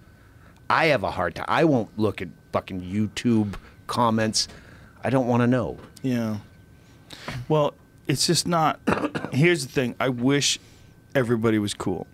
And there's an absolute reality when you put out as much content as you or I or a lot of us. There's going to be some stuff that you like and stuff that you don't like, and there's just going to be styles you like. There's certain people that don't like.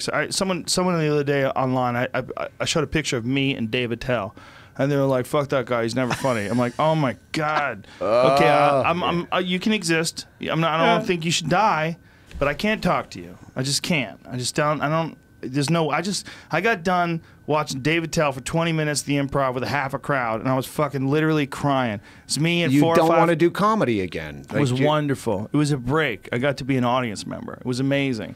But somebody out there was like, "Fuck that guy." Would he say "fuck that guy" if he's sitting next to me in that room that night? Man, there's no way. No. There's no way. There was only like, there might have been 60 people in that room, and Attell was destroying. I was like, you can't say "fuck that guy" if you watch that. It was so funny. But you go ahead. No, isn't it often the case that, and I know that's definitely with Doug's audience. Do you hate headphones? They're hurting my fucking ears. You guys can swap out. God. But look, I just fucking sweat. But isn't it the case that there's somebody who's like one of Doug's fans who's like, "I'm helping Joe by saying get rid of that guy because I just want to hear Joe." Like it's a competition. That's the problem with the last comic standings. People go, "Oh, you're way better than so and so." It's not a competition. It should. They do that in your face. Yeah, they'll do it to you. They'll walk right up to you and go, "You are so much funnier than that guy." The guy that you brought out of your own pocket because you thought that this guy should be known to your audience. They act like this opening act was forced upon you. No, I brought him out of my own pocket because I thought you would enjoy him and he needs to be seen. Right. And you're fucking... I like that you do that. You do that like I do that. I think that's super important. You know, bring guys like Brendan Walsh out on the road and all these dudes you bring out and tell people about them. But that's a big part about this era as opposed to the old eras, is that I think this era is more supportive. There's more opportunities, so people don't feel famine. You know, they don't feel like, "Oh, only one guy could be the host of the Tonight Show." Like, that's not a thing anymore. No. Like, if somebody offered me the Tonight Show, I'd be like, "What? What do you want me to do? You want me to go and fucking talk about shit I don't want to talk about?" For like, what do you think happens if you make more money? We did feel happier? Ferguson last night. Ferguson, Craig Ferguson is... I thought you meant where the riots took place. No, Craig Ferguson. We did his podcast last night. And I told him, I go, "I hated you when I first saw you because I don't watch late night, but if I was flipping channels and I saw you for a minute with your accent and getting your face into that like fisheye lens thing he would do in his monologue, I didn't like you until I heard you on Stern, and all of a sudden he was a human being for an hour and 20 minutes. He's a guy with good stories, and he's like, no one would accept the fact that he did not want to do anything else. They're offering him other projects. He's like, "No, I'm good. I'm done." Well, you know, Hollywood Craig, hates that. He quit. I mean, I think that's the greatest thing about his decision making. Like, he's like, "I don't want to do this anymore," and now he does stand up, and he just did a Netflix special. Yeah, and he's doing a podcast because he goes, "I got to do something. I want to talk, but I don't want to do it by their rules." And no one believes when you don't have. That's kind of half the through line of the book is when I want to do what I do, but no one buys that you don't need to be more famous. Right. I likened it to eating eggplant. If I eat a little bit of eggplant and I don't like it, I know I don't want more. Eggplant's delicious. Do you not like eggplant? Oh, with stevia on it. You ever had eggplant parmesan? One time my mother tried to make it, and it was so grotesque that when she's saying, "You got to eat it," And then when she tried it, she goes, "All right, give me all your plates. This came out bad. Wow. Sorry." Well, maybe that's what it was. Maybe if you went Point to like a being, real Italian restaurant in Yonkers or something like that. If you don't like a little bit of fame, you know you're not going to like a lot. Yes. So it's not like Well, I think you like a little bit. Let's be real. Little bit right? is great. You like a little bit. And I think a little bit is good. I think it's all good as long as the numbers are manageable and you can stay yourself. I think the real problem is when you go, look, here's the best example. Michael Jackson. There's never been a better example in the world of toxicity due to celebrity status. Like you hit critical levels, you hit some 3 Mile Island shit, you hit some Chernobyl shit. It's impossible to maintain the amount of energy that's coming your way as a normal human being.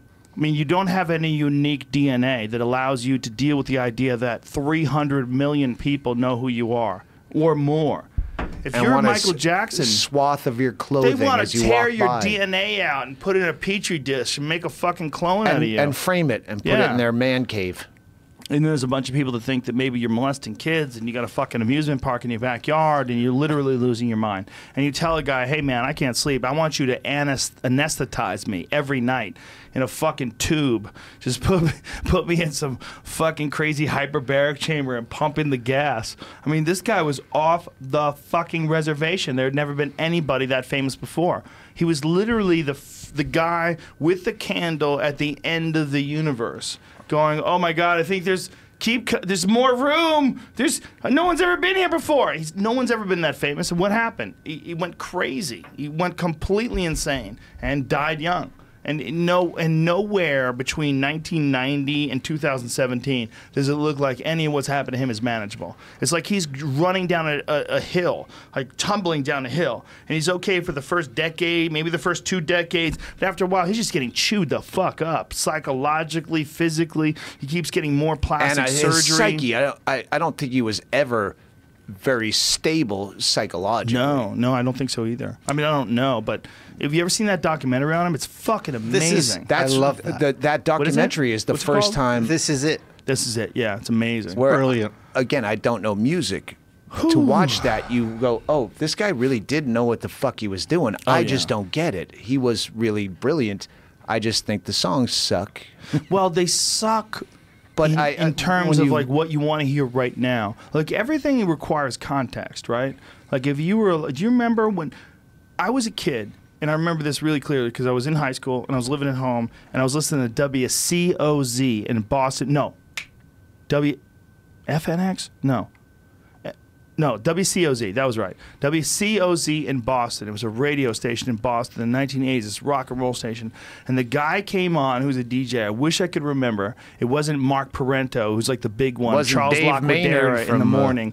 But the guy came on. He played Michael Jackson. He played a Michael Jackson song. I think it was Beat It. And he said, look, I know this. No, he played Billie Jean. He goes, I know this isn't rock and roll because it's so good. I have to play it. And he played it. And he played Billie Jean. And I remember... There was no Twitter back then. Bugging with this nigger music. Well, not only that, this guy was a real DJ. He was like one of the last of the real DJs that could literally decide, hey, I just heard Wolfman Jack. This Lou Reed record that you fuckers have to hear from the beginning to the end. I want you to listen from the beginning to the end. So I'm going to play this. You know, you hear Bruce Springsteen when he was like 30. You know, like beginning to the end, you know, like they used to do that. You used to sit there and listen, and that doesn't exist anymore like that. And there's too many. This is one of the problems with money, right? There's problems with trademarks and the ability to put things on YouTube and whether or not you can get credit for this or put that up or that up.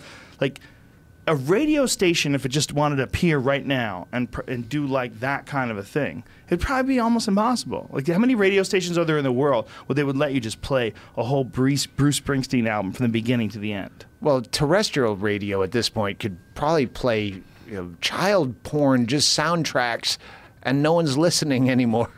Do you still do like no Goober in the morning when you have to promote a gig? I don't have to. I don't, but I miss some people. I miss Kevin and Bean. Johnny Dare in Kansas City. I miss that guy. He's a good guy. We didn't have to do it, but Johnny Dare and I have enough of a history. So when I went to Kansas City, I got there the night before. I said, all right, if I wake up at 6 a.m., which I did, and we went down just for fun, and we took over morning radio. And Johnny Dare, in passing, he's like, he knows my house is all weird, so he's showing me pictures of his house, and he's got all sorts of fucked up, weird kind of things. And what's his name? Patrick McGee. Oh.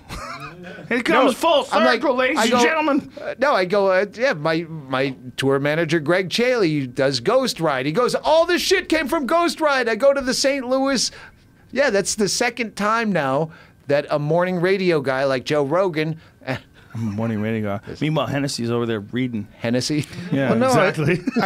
I was just checking up on. I was just reading the comments and seeing if we should alter our not a behavior. guest. And perhaps bring in more diversity. I've got a few African students I would like to have into the studio. For the record, Hennigan is not technically a guest. His name's Hennessy. But when He's on a microphone. When Hennessy He's wearing is earphones. a guest on my podcast, he does the same thing. He'll sit there We'll go like to you check the can't comments. fucking I'm read not your checking. laptop while you're a guest. You can't do that. Close that shit, bitch. I just wanted to look at. He's the, fine. He's what? tweeting. I was looking at the because I remember noticing this before.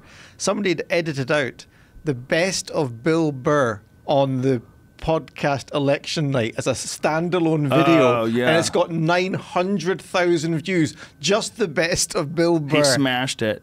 He smashed it. Like, it was so perfect for him because he you had guys material. both fucking held it up. It was awesome, but it was great to have In all those other spite people of keep me. coming in. No, dude, you were great. Listen, you got it. You and I have been friends for so long. I knew what you were going through. I was like, I just don't know what to do.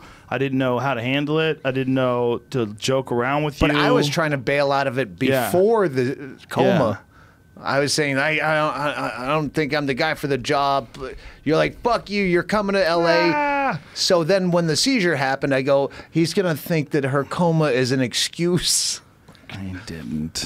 But I was in a fuck How about place. Marilyn Manson backstage with a golf shirt on or some Oh shit? my God, he showed up. He so showed normal. up like the end of the movie Flight, which is the best ending to a movie ever. That's the Denzel Washington where he crashes the plane, but he saves the entire crew like Sully. Lost. Like Lost. Sully. Right. Yeah, Like Lost. But he was not like fucked Lost. up. He was jacked and fucked in the movie. Right. And at the end, he's drunk as shit. And John Goodman, his drug dealer, comes in and fixes him with cocaine so he can testify. Whoa.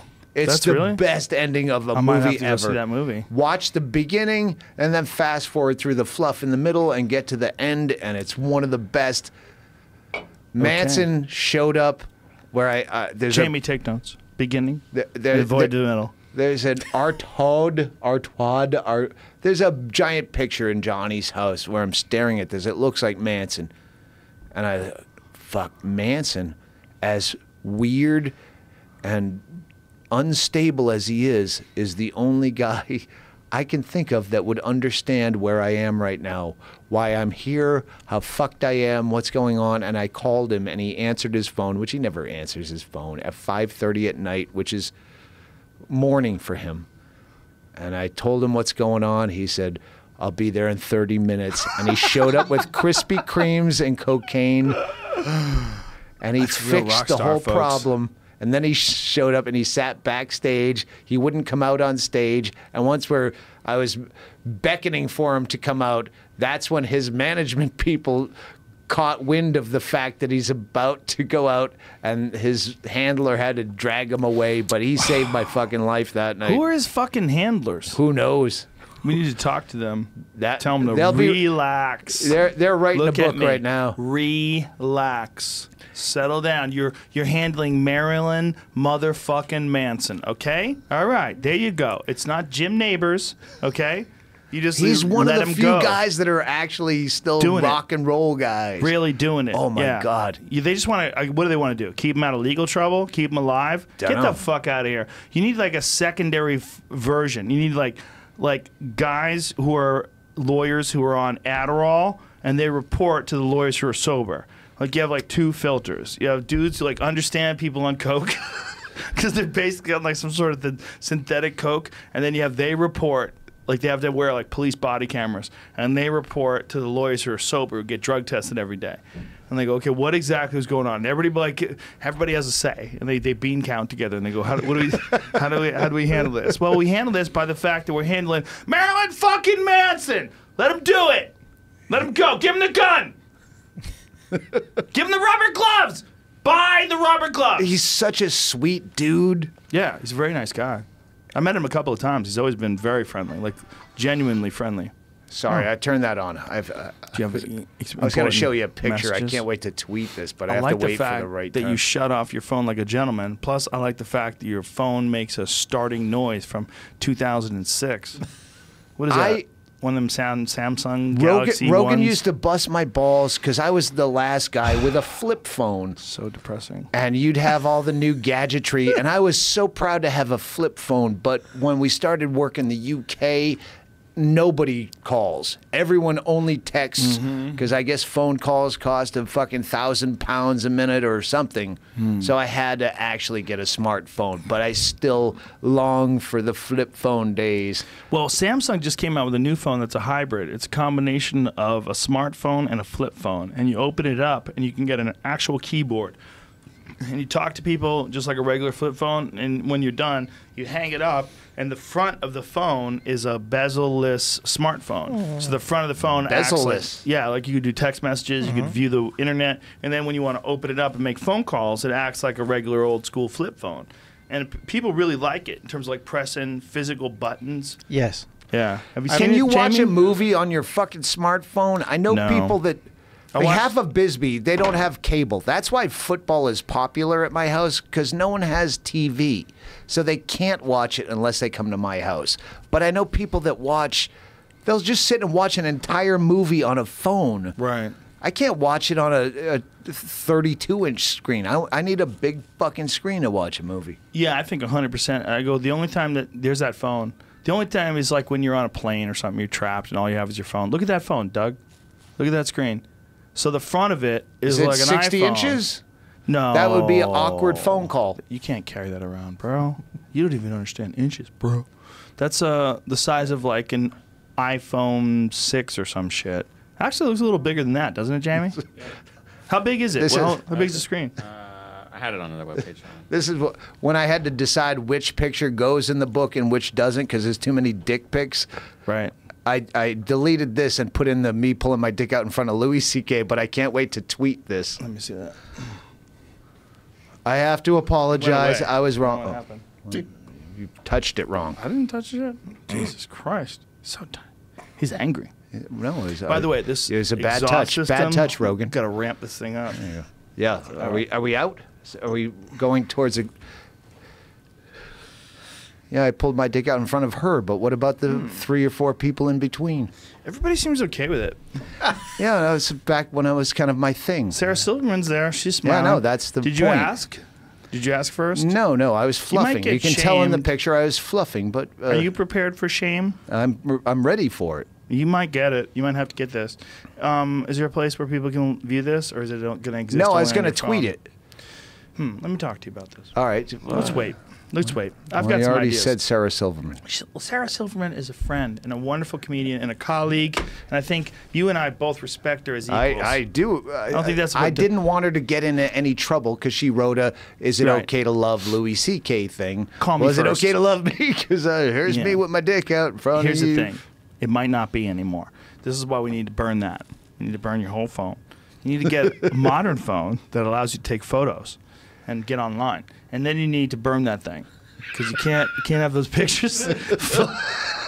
You can't have those pictures floating around. It's important, man. I'm sorry, I was the guy that put it out. This is so sad. Those are developed pictures from a photo mat. I think it's going back to take in a the little day. time, but once we get through this, we're going to find some sort of a reasonable agreement where when you can and cannot pull your dick out. Because what we need to do when people are young, boys and girls, install a small, like some sort of a sexual equivalent to a turkey tester, or something like a green light, like ding, like goes off, like, okay, you can pull your dick out now, sir. Like, I'm 23 years old. I've been going to college. But I've that's had sex more with the time 17 you men. should pull your dick out. It's when you're our age, that's inappropriate, unless they're our age too, which, you know what, there's no 50-year-old comics hitting on 50-year-old women. Maybe. Which is Maybe, but like, what if like it's a woman like Christy Brinkley? She's like 63. She's still hot as fuck. well, then you go, oh my God, I'm your age, so I know who you are. Unlike young men, you're just happy to be there. You don't pull your dick out. I wish I did this years ago when it was erect. How many people would be mad if a woman pulled their vagina out? Almost zero, right? Like, who would feel threatened? That's the real problem. The real problem is the physical violence potential and the number of people that have been raped. That's the real problem. Because if it's just about weird sex things, like... Well, this is, and which is the bit There's that I've Christy been Brinkley. working on, Look at is the that. difference between, hot as fuck. Take it or leave it. yo, Come on, bitch. Christy Brinkley does not live a human life in perfect lighting with perfect makeup. You don't need that. With You the just perfect need angle. glasses, dark ones with... No, at some Molly point in she's your hunched system. over like I am with this posture, wearing reading glasses thicker than ours, trying to focus on something on a laptop, and that spill belly is hanging over her cunt Right. because 8 kids came out of it. That's when you both put on mascot masks. Like, you're the squirrel and she's the raccoon, and you guys just fuck by the firelight. Just get right in front of that goddamn fireplace and go to town. Molly and Fucking ecstasy so and- overrated because it leads to all these problems. And It no certainly one- can. It certainly can lead to like a weird unofficial bond with people, right? Like if everybody, imagine this: if like hugging people, if like committing to hugging people was like as intimate as committing to having sex with people. Well, hugging people is really quick, Right, but- and no one says, "Oh, he hugged too soon." Right. I was hoping it was going to be a long hug, but his hug was done like in seconds, like he was a teenager on his first hug. Like the man does not have the right to pull out of the hug before the woman wants to end the hug. Like, period. We all know this. Can you This hug is- twice in a night? No, don't do it, because the second hug will be unenthusiastic and not representative of your soul, who you are as a spiritual being. You need to only hug Fucking dumb. once a week. But Once a that's week why with someone you love. porn has changed the game. Porn has ruined fucking, and it's continuing to ruin fucking. Like, well, It's just setting you up for robot fuck dolls. Have you seen that stripper robot that gyrates on the pole? No. There's a robot that goes on the stripper pole, and it's clearly a robot. You see all the mechanical parts, but it's moving his ass like some beautiful woman with like a perfect ass. Okay. Like, we are so close to not being able to tell. Like, I don't know if we understand thing. what exponential increases in technology are. Look at this. Look at this robot. She's gyrating on this pole. So she's holding this pole. Okay, well, right now you can see her joints and all that stuff, and I know she's not a human even though she's wearing high-heeled shoes. How many more years do we have before that is fixed? but how often did you need that? You went to see strippers because you wanted the threat of getting pussy. You didn't need her to spin around a brass pole. If she was just there, vacant, robotic, and ass a splay Right. and a kimbo, you just fuck her. You wouldn't go, I need you to dance. I need to want it more. All that does is make you want it when you didn't want it to begin with. Oh, I didn't think about fucking till she did all that thing on the brass pole. Now I have a boner. Now I'm using that as my leader. Do you know what I'm saying? Not particularly. Yeah. Like, if do you weren't understand? thinking about fucking, Brian? and then there's a girl dancing around a brass Right. pole, Oh, seduction. shaking her ass. Seduction. Like, oh, now I have a Yeah. boner. Now I'm thinking about fucking where I would have just talked to you. Well, if a girl is just sitting outside reading a book, not thinking about fucking, and Jason Momoa shows up and he's in an open shirt, like some sort Who of is this guy that you the guy fantasize from about? the Game of Thrones, put him Conan. on. Put him on. And Yeah. he's chopping wood. Travis. with a Is that giant his name? Travis. Jamie. Jamie. He's Something like that. chopping wood with a giant axe, and the girls get all juicy just looking at him because he's perfect.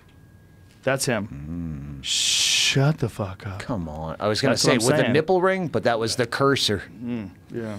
Come on, it's a handsome man. He's very friendly he's too. not. I met him at Whole Foods. You're not. You say he's not because you're not a woman. And by the way, no, he's about 6'4". There's a He's baseball giant player. person. What's his name? From the Nationals, the most beautiful man in sports. I always Shut- call him Jason. He's Justin? the guy with the big beard from the Nationals. He's a fucking Oh, yeah, gorgeous Justin. Viking, but that guy's a muscle-bound.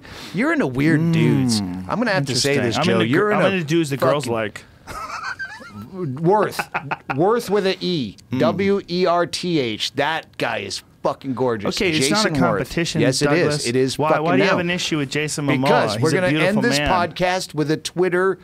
A beef? Who do you like, Are we in beef? ladies? Because, you know, we both have 80% male fan bases. More So- than that. I'm at 84, I think. I went on Instagram. I looked Jason at Worth. Okay, I'm with you. He's beautiful. Right there. That's the one. The Look at one his you were just traps. touching. That's the one. Look at his traps. Fucking that guy. I bet he looks Come great on. naked. I bet Do you he's have got a naked dick. photos I of bet he's Jason got a Worth? Dick like Google a it. baseball bat. A giant one. All Not right. even one of those ladies, ones you give out for free. all you ladies listening, Jason Worth or Jason Momoa. Battle of the Jasons. Battle of the Jasons. Listen, it's just a matter of like, what do you want to do? Do you want to live in Jason a Worth. mansion, or do you want to live on the beach and raise your kids in the sand?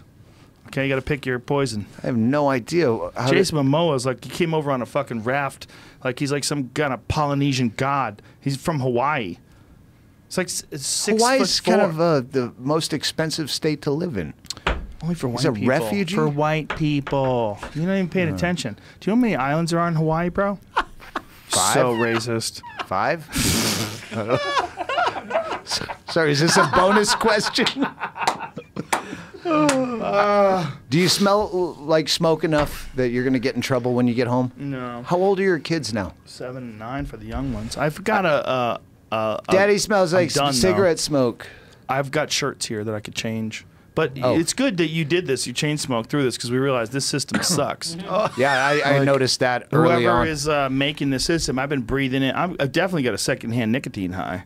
It should be called You the can see it Stanhope sitting test. in the air just right It here by doesn't your work. head. Stanhope No, test. it didn't. Yeah, He we got to did- call Jason the people did tell that me before do you this showed up and go, late. Hey, you got to think like a bar. Think like a bar. Don't think like your grandma smoking occasionally in the bathroom. Yeah, We're gonna get a he little said that- bathroom I said, fan. did Rogan put this system in specifically for me? And he goes, I think so. Definitely for you and Dice Clay. You And too. Attell. Yeah, and Attell. Yeah, he's another one. He can't live without the cigarettes. I know. We were outside. He just keeps going. I just did 5 days off of him coming into this. Did you really? Quit for 5 days. Quit everything for 5 days except medicinal drinking. Do a couple shots of whiskey because at this point can't quit cold turkey. Very dangerous, deadly. Right. I understand. So Now, when you, what was harder? What does it feel like to take 5 days off of cigarettes? when I do it my way, perfect, fantastic. Because no one can come around me. If I don't have to do a phoner or Right. write a thing, write a book, When you write, do you like to smoke? that's the hardest thing of everything. Hinchcliffe says that too. Doing stand-up, writing that's where it's integral to the process. Chain smoking. Tap, tap, tap, smoke, tap, tap, tap, smoke, whiskey drink, tap, tap, tap. Yeah. Everything else I get over. Writing was the only... You know when I find like sometimes some of my best bits have been me drunk on an airplane. I have the exact opposite where I talk about I get off an airplane drunk and I have stacks of cocktail napkins. I say, if it says Delta on the napkin, this Throw it joke out. sucks. And they're not even jokes, they're pontificating. What about this and that? Maybe Don't you twice feel- in 20 years I've gotten good bits off a drunk airplane. Twice in 20 years is a good number, though. If you could find one thing where you could do like 300 times, you could get 20 great bits, or twice, two great, even two. Like think about how many days you spend trying to write to get 2 great bits. It's the amount of bad bits though, where I'm embarrassed to have the napkin in my pocket. Like, what the fuck does this even mean? Do you have those saved? Owen No, Smith no. has a great show he's doing where he has you pull Don't. out your old notebooks. Fucking and you, cocksucker! I did Brian it. Hannigan told me, no, we're going to make a show out of this. Brian Hennigan, you lazy bitch. You didn't even Your research first whether or not notebook. Owen Smith has been doing it for a while. My first Yeah. notebook, where you have to Yeah. go and read the shit you wrote in 1990 that you thought was brilliant. Yes. Well, here's the thing. We're trying Here's to sell the this thing. as a show. Why- Don't tweet about it. Why does it have to be isolated to one individual? How come you can't do it as well? See how he just shut the fuck up because he knows he's wrong? Oh, no, Well- actually, Joe just made my point.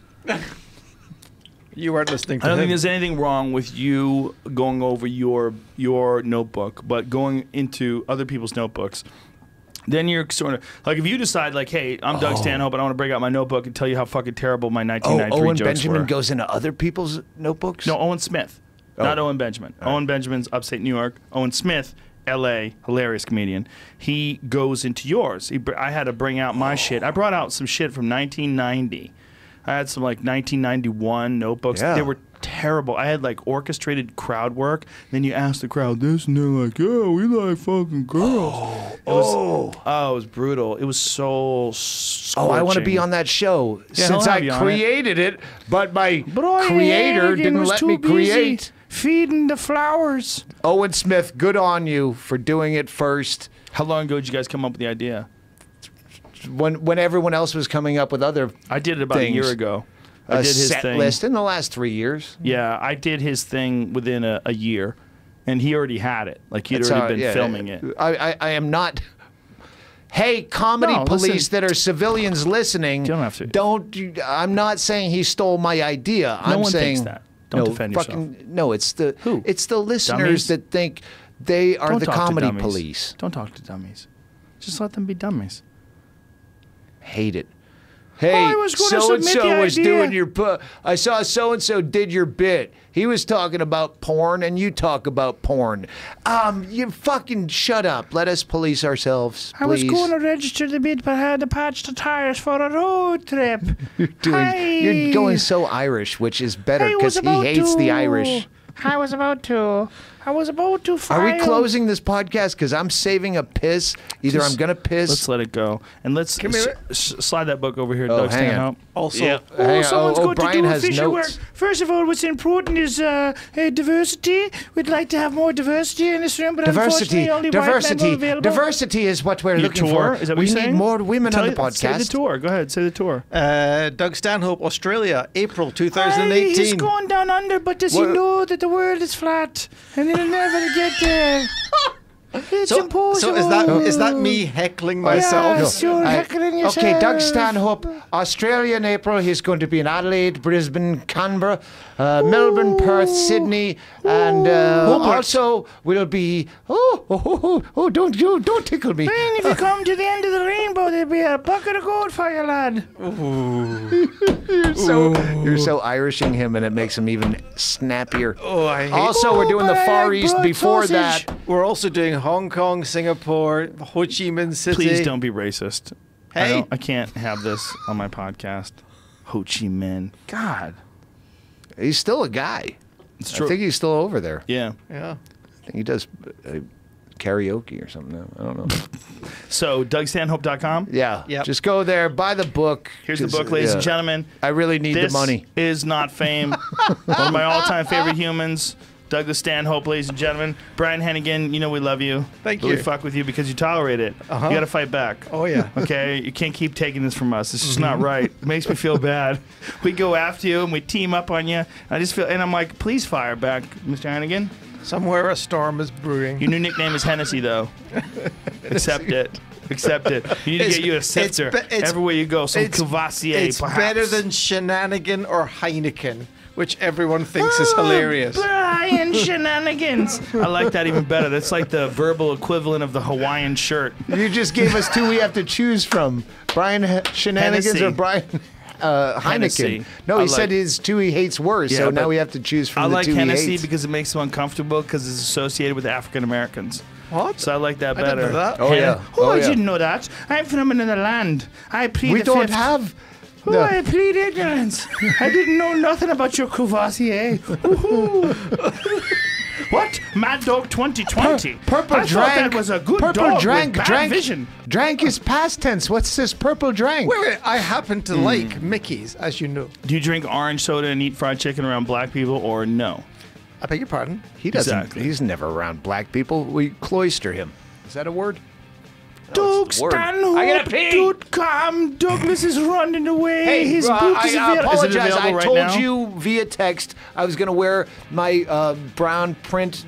Yeah. And I And came an in my orange shirt, pajamas. and an I'm orange shirt. sorry. I came in It my. looks very I didn't comfortable. dress up. I like comfort. This is not Fame by Douglas Stanhope. Forward by Drew Prinsky, MD. Yep. Dr. Drew wrote the foreword. Yeah. All right. All And right, all it's a right. great forward. Was Dr. Phil busy? Is that what... Ha! Mr. Hennessy! Always good to see you, my brother. Thank you very much. Thank you for Always for great being to be here. You know we love you, right? No. Okay. And this is a very impressive facility. Thank you, sir. All right, folks. We'll be back tomorrow with the great and powerful Chris Stapleton, one of my favorite musicians. Tomorrow. Wow.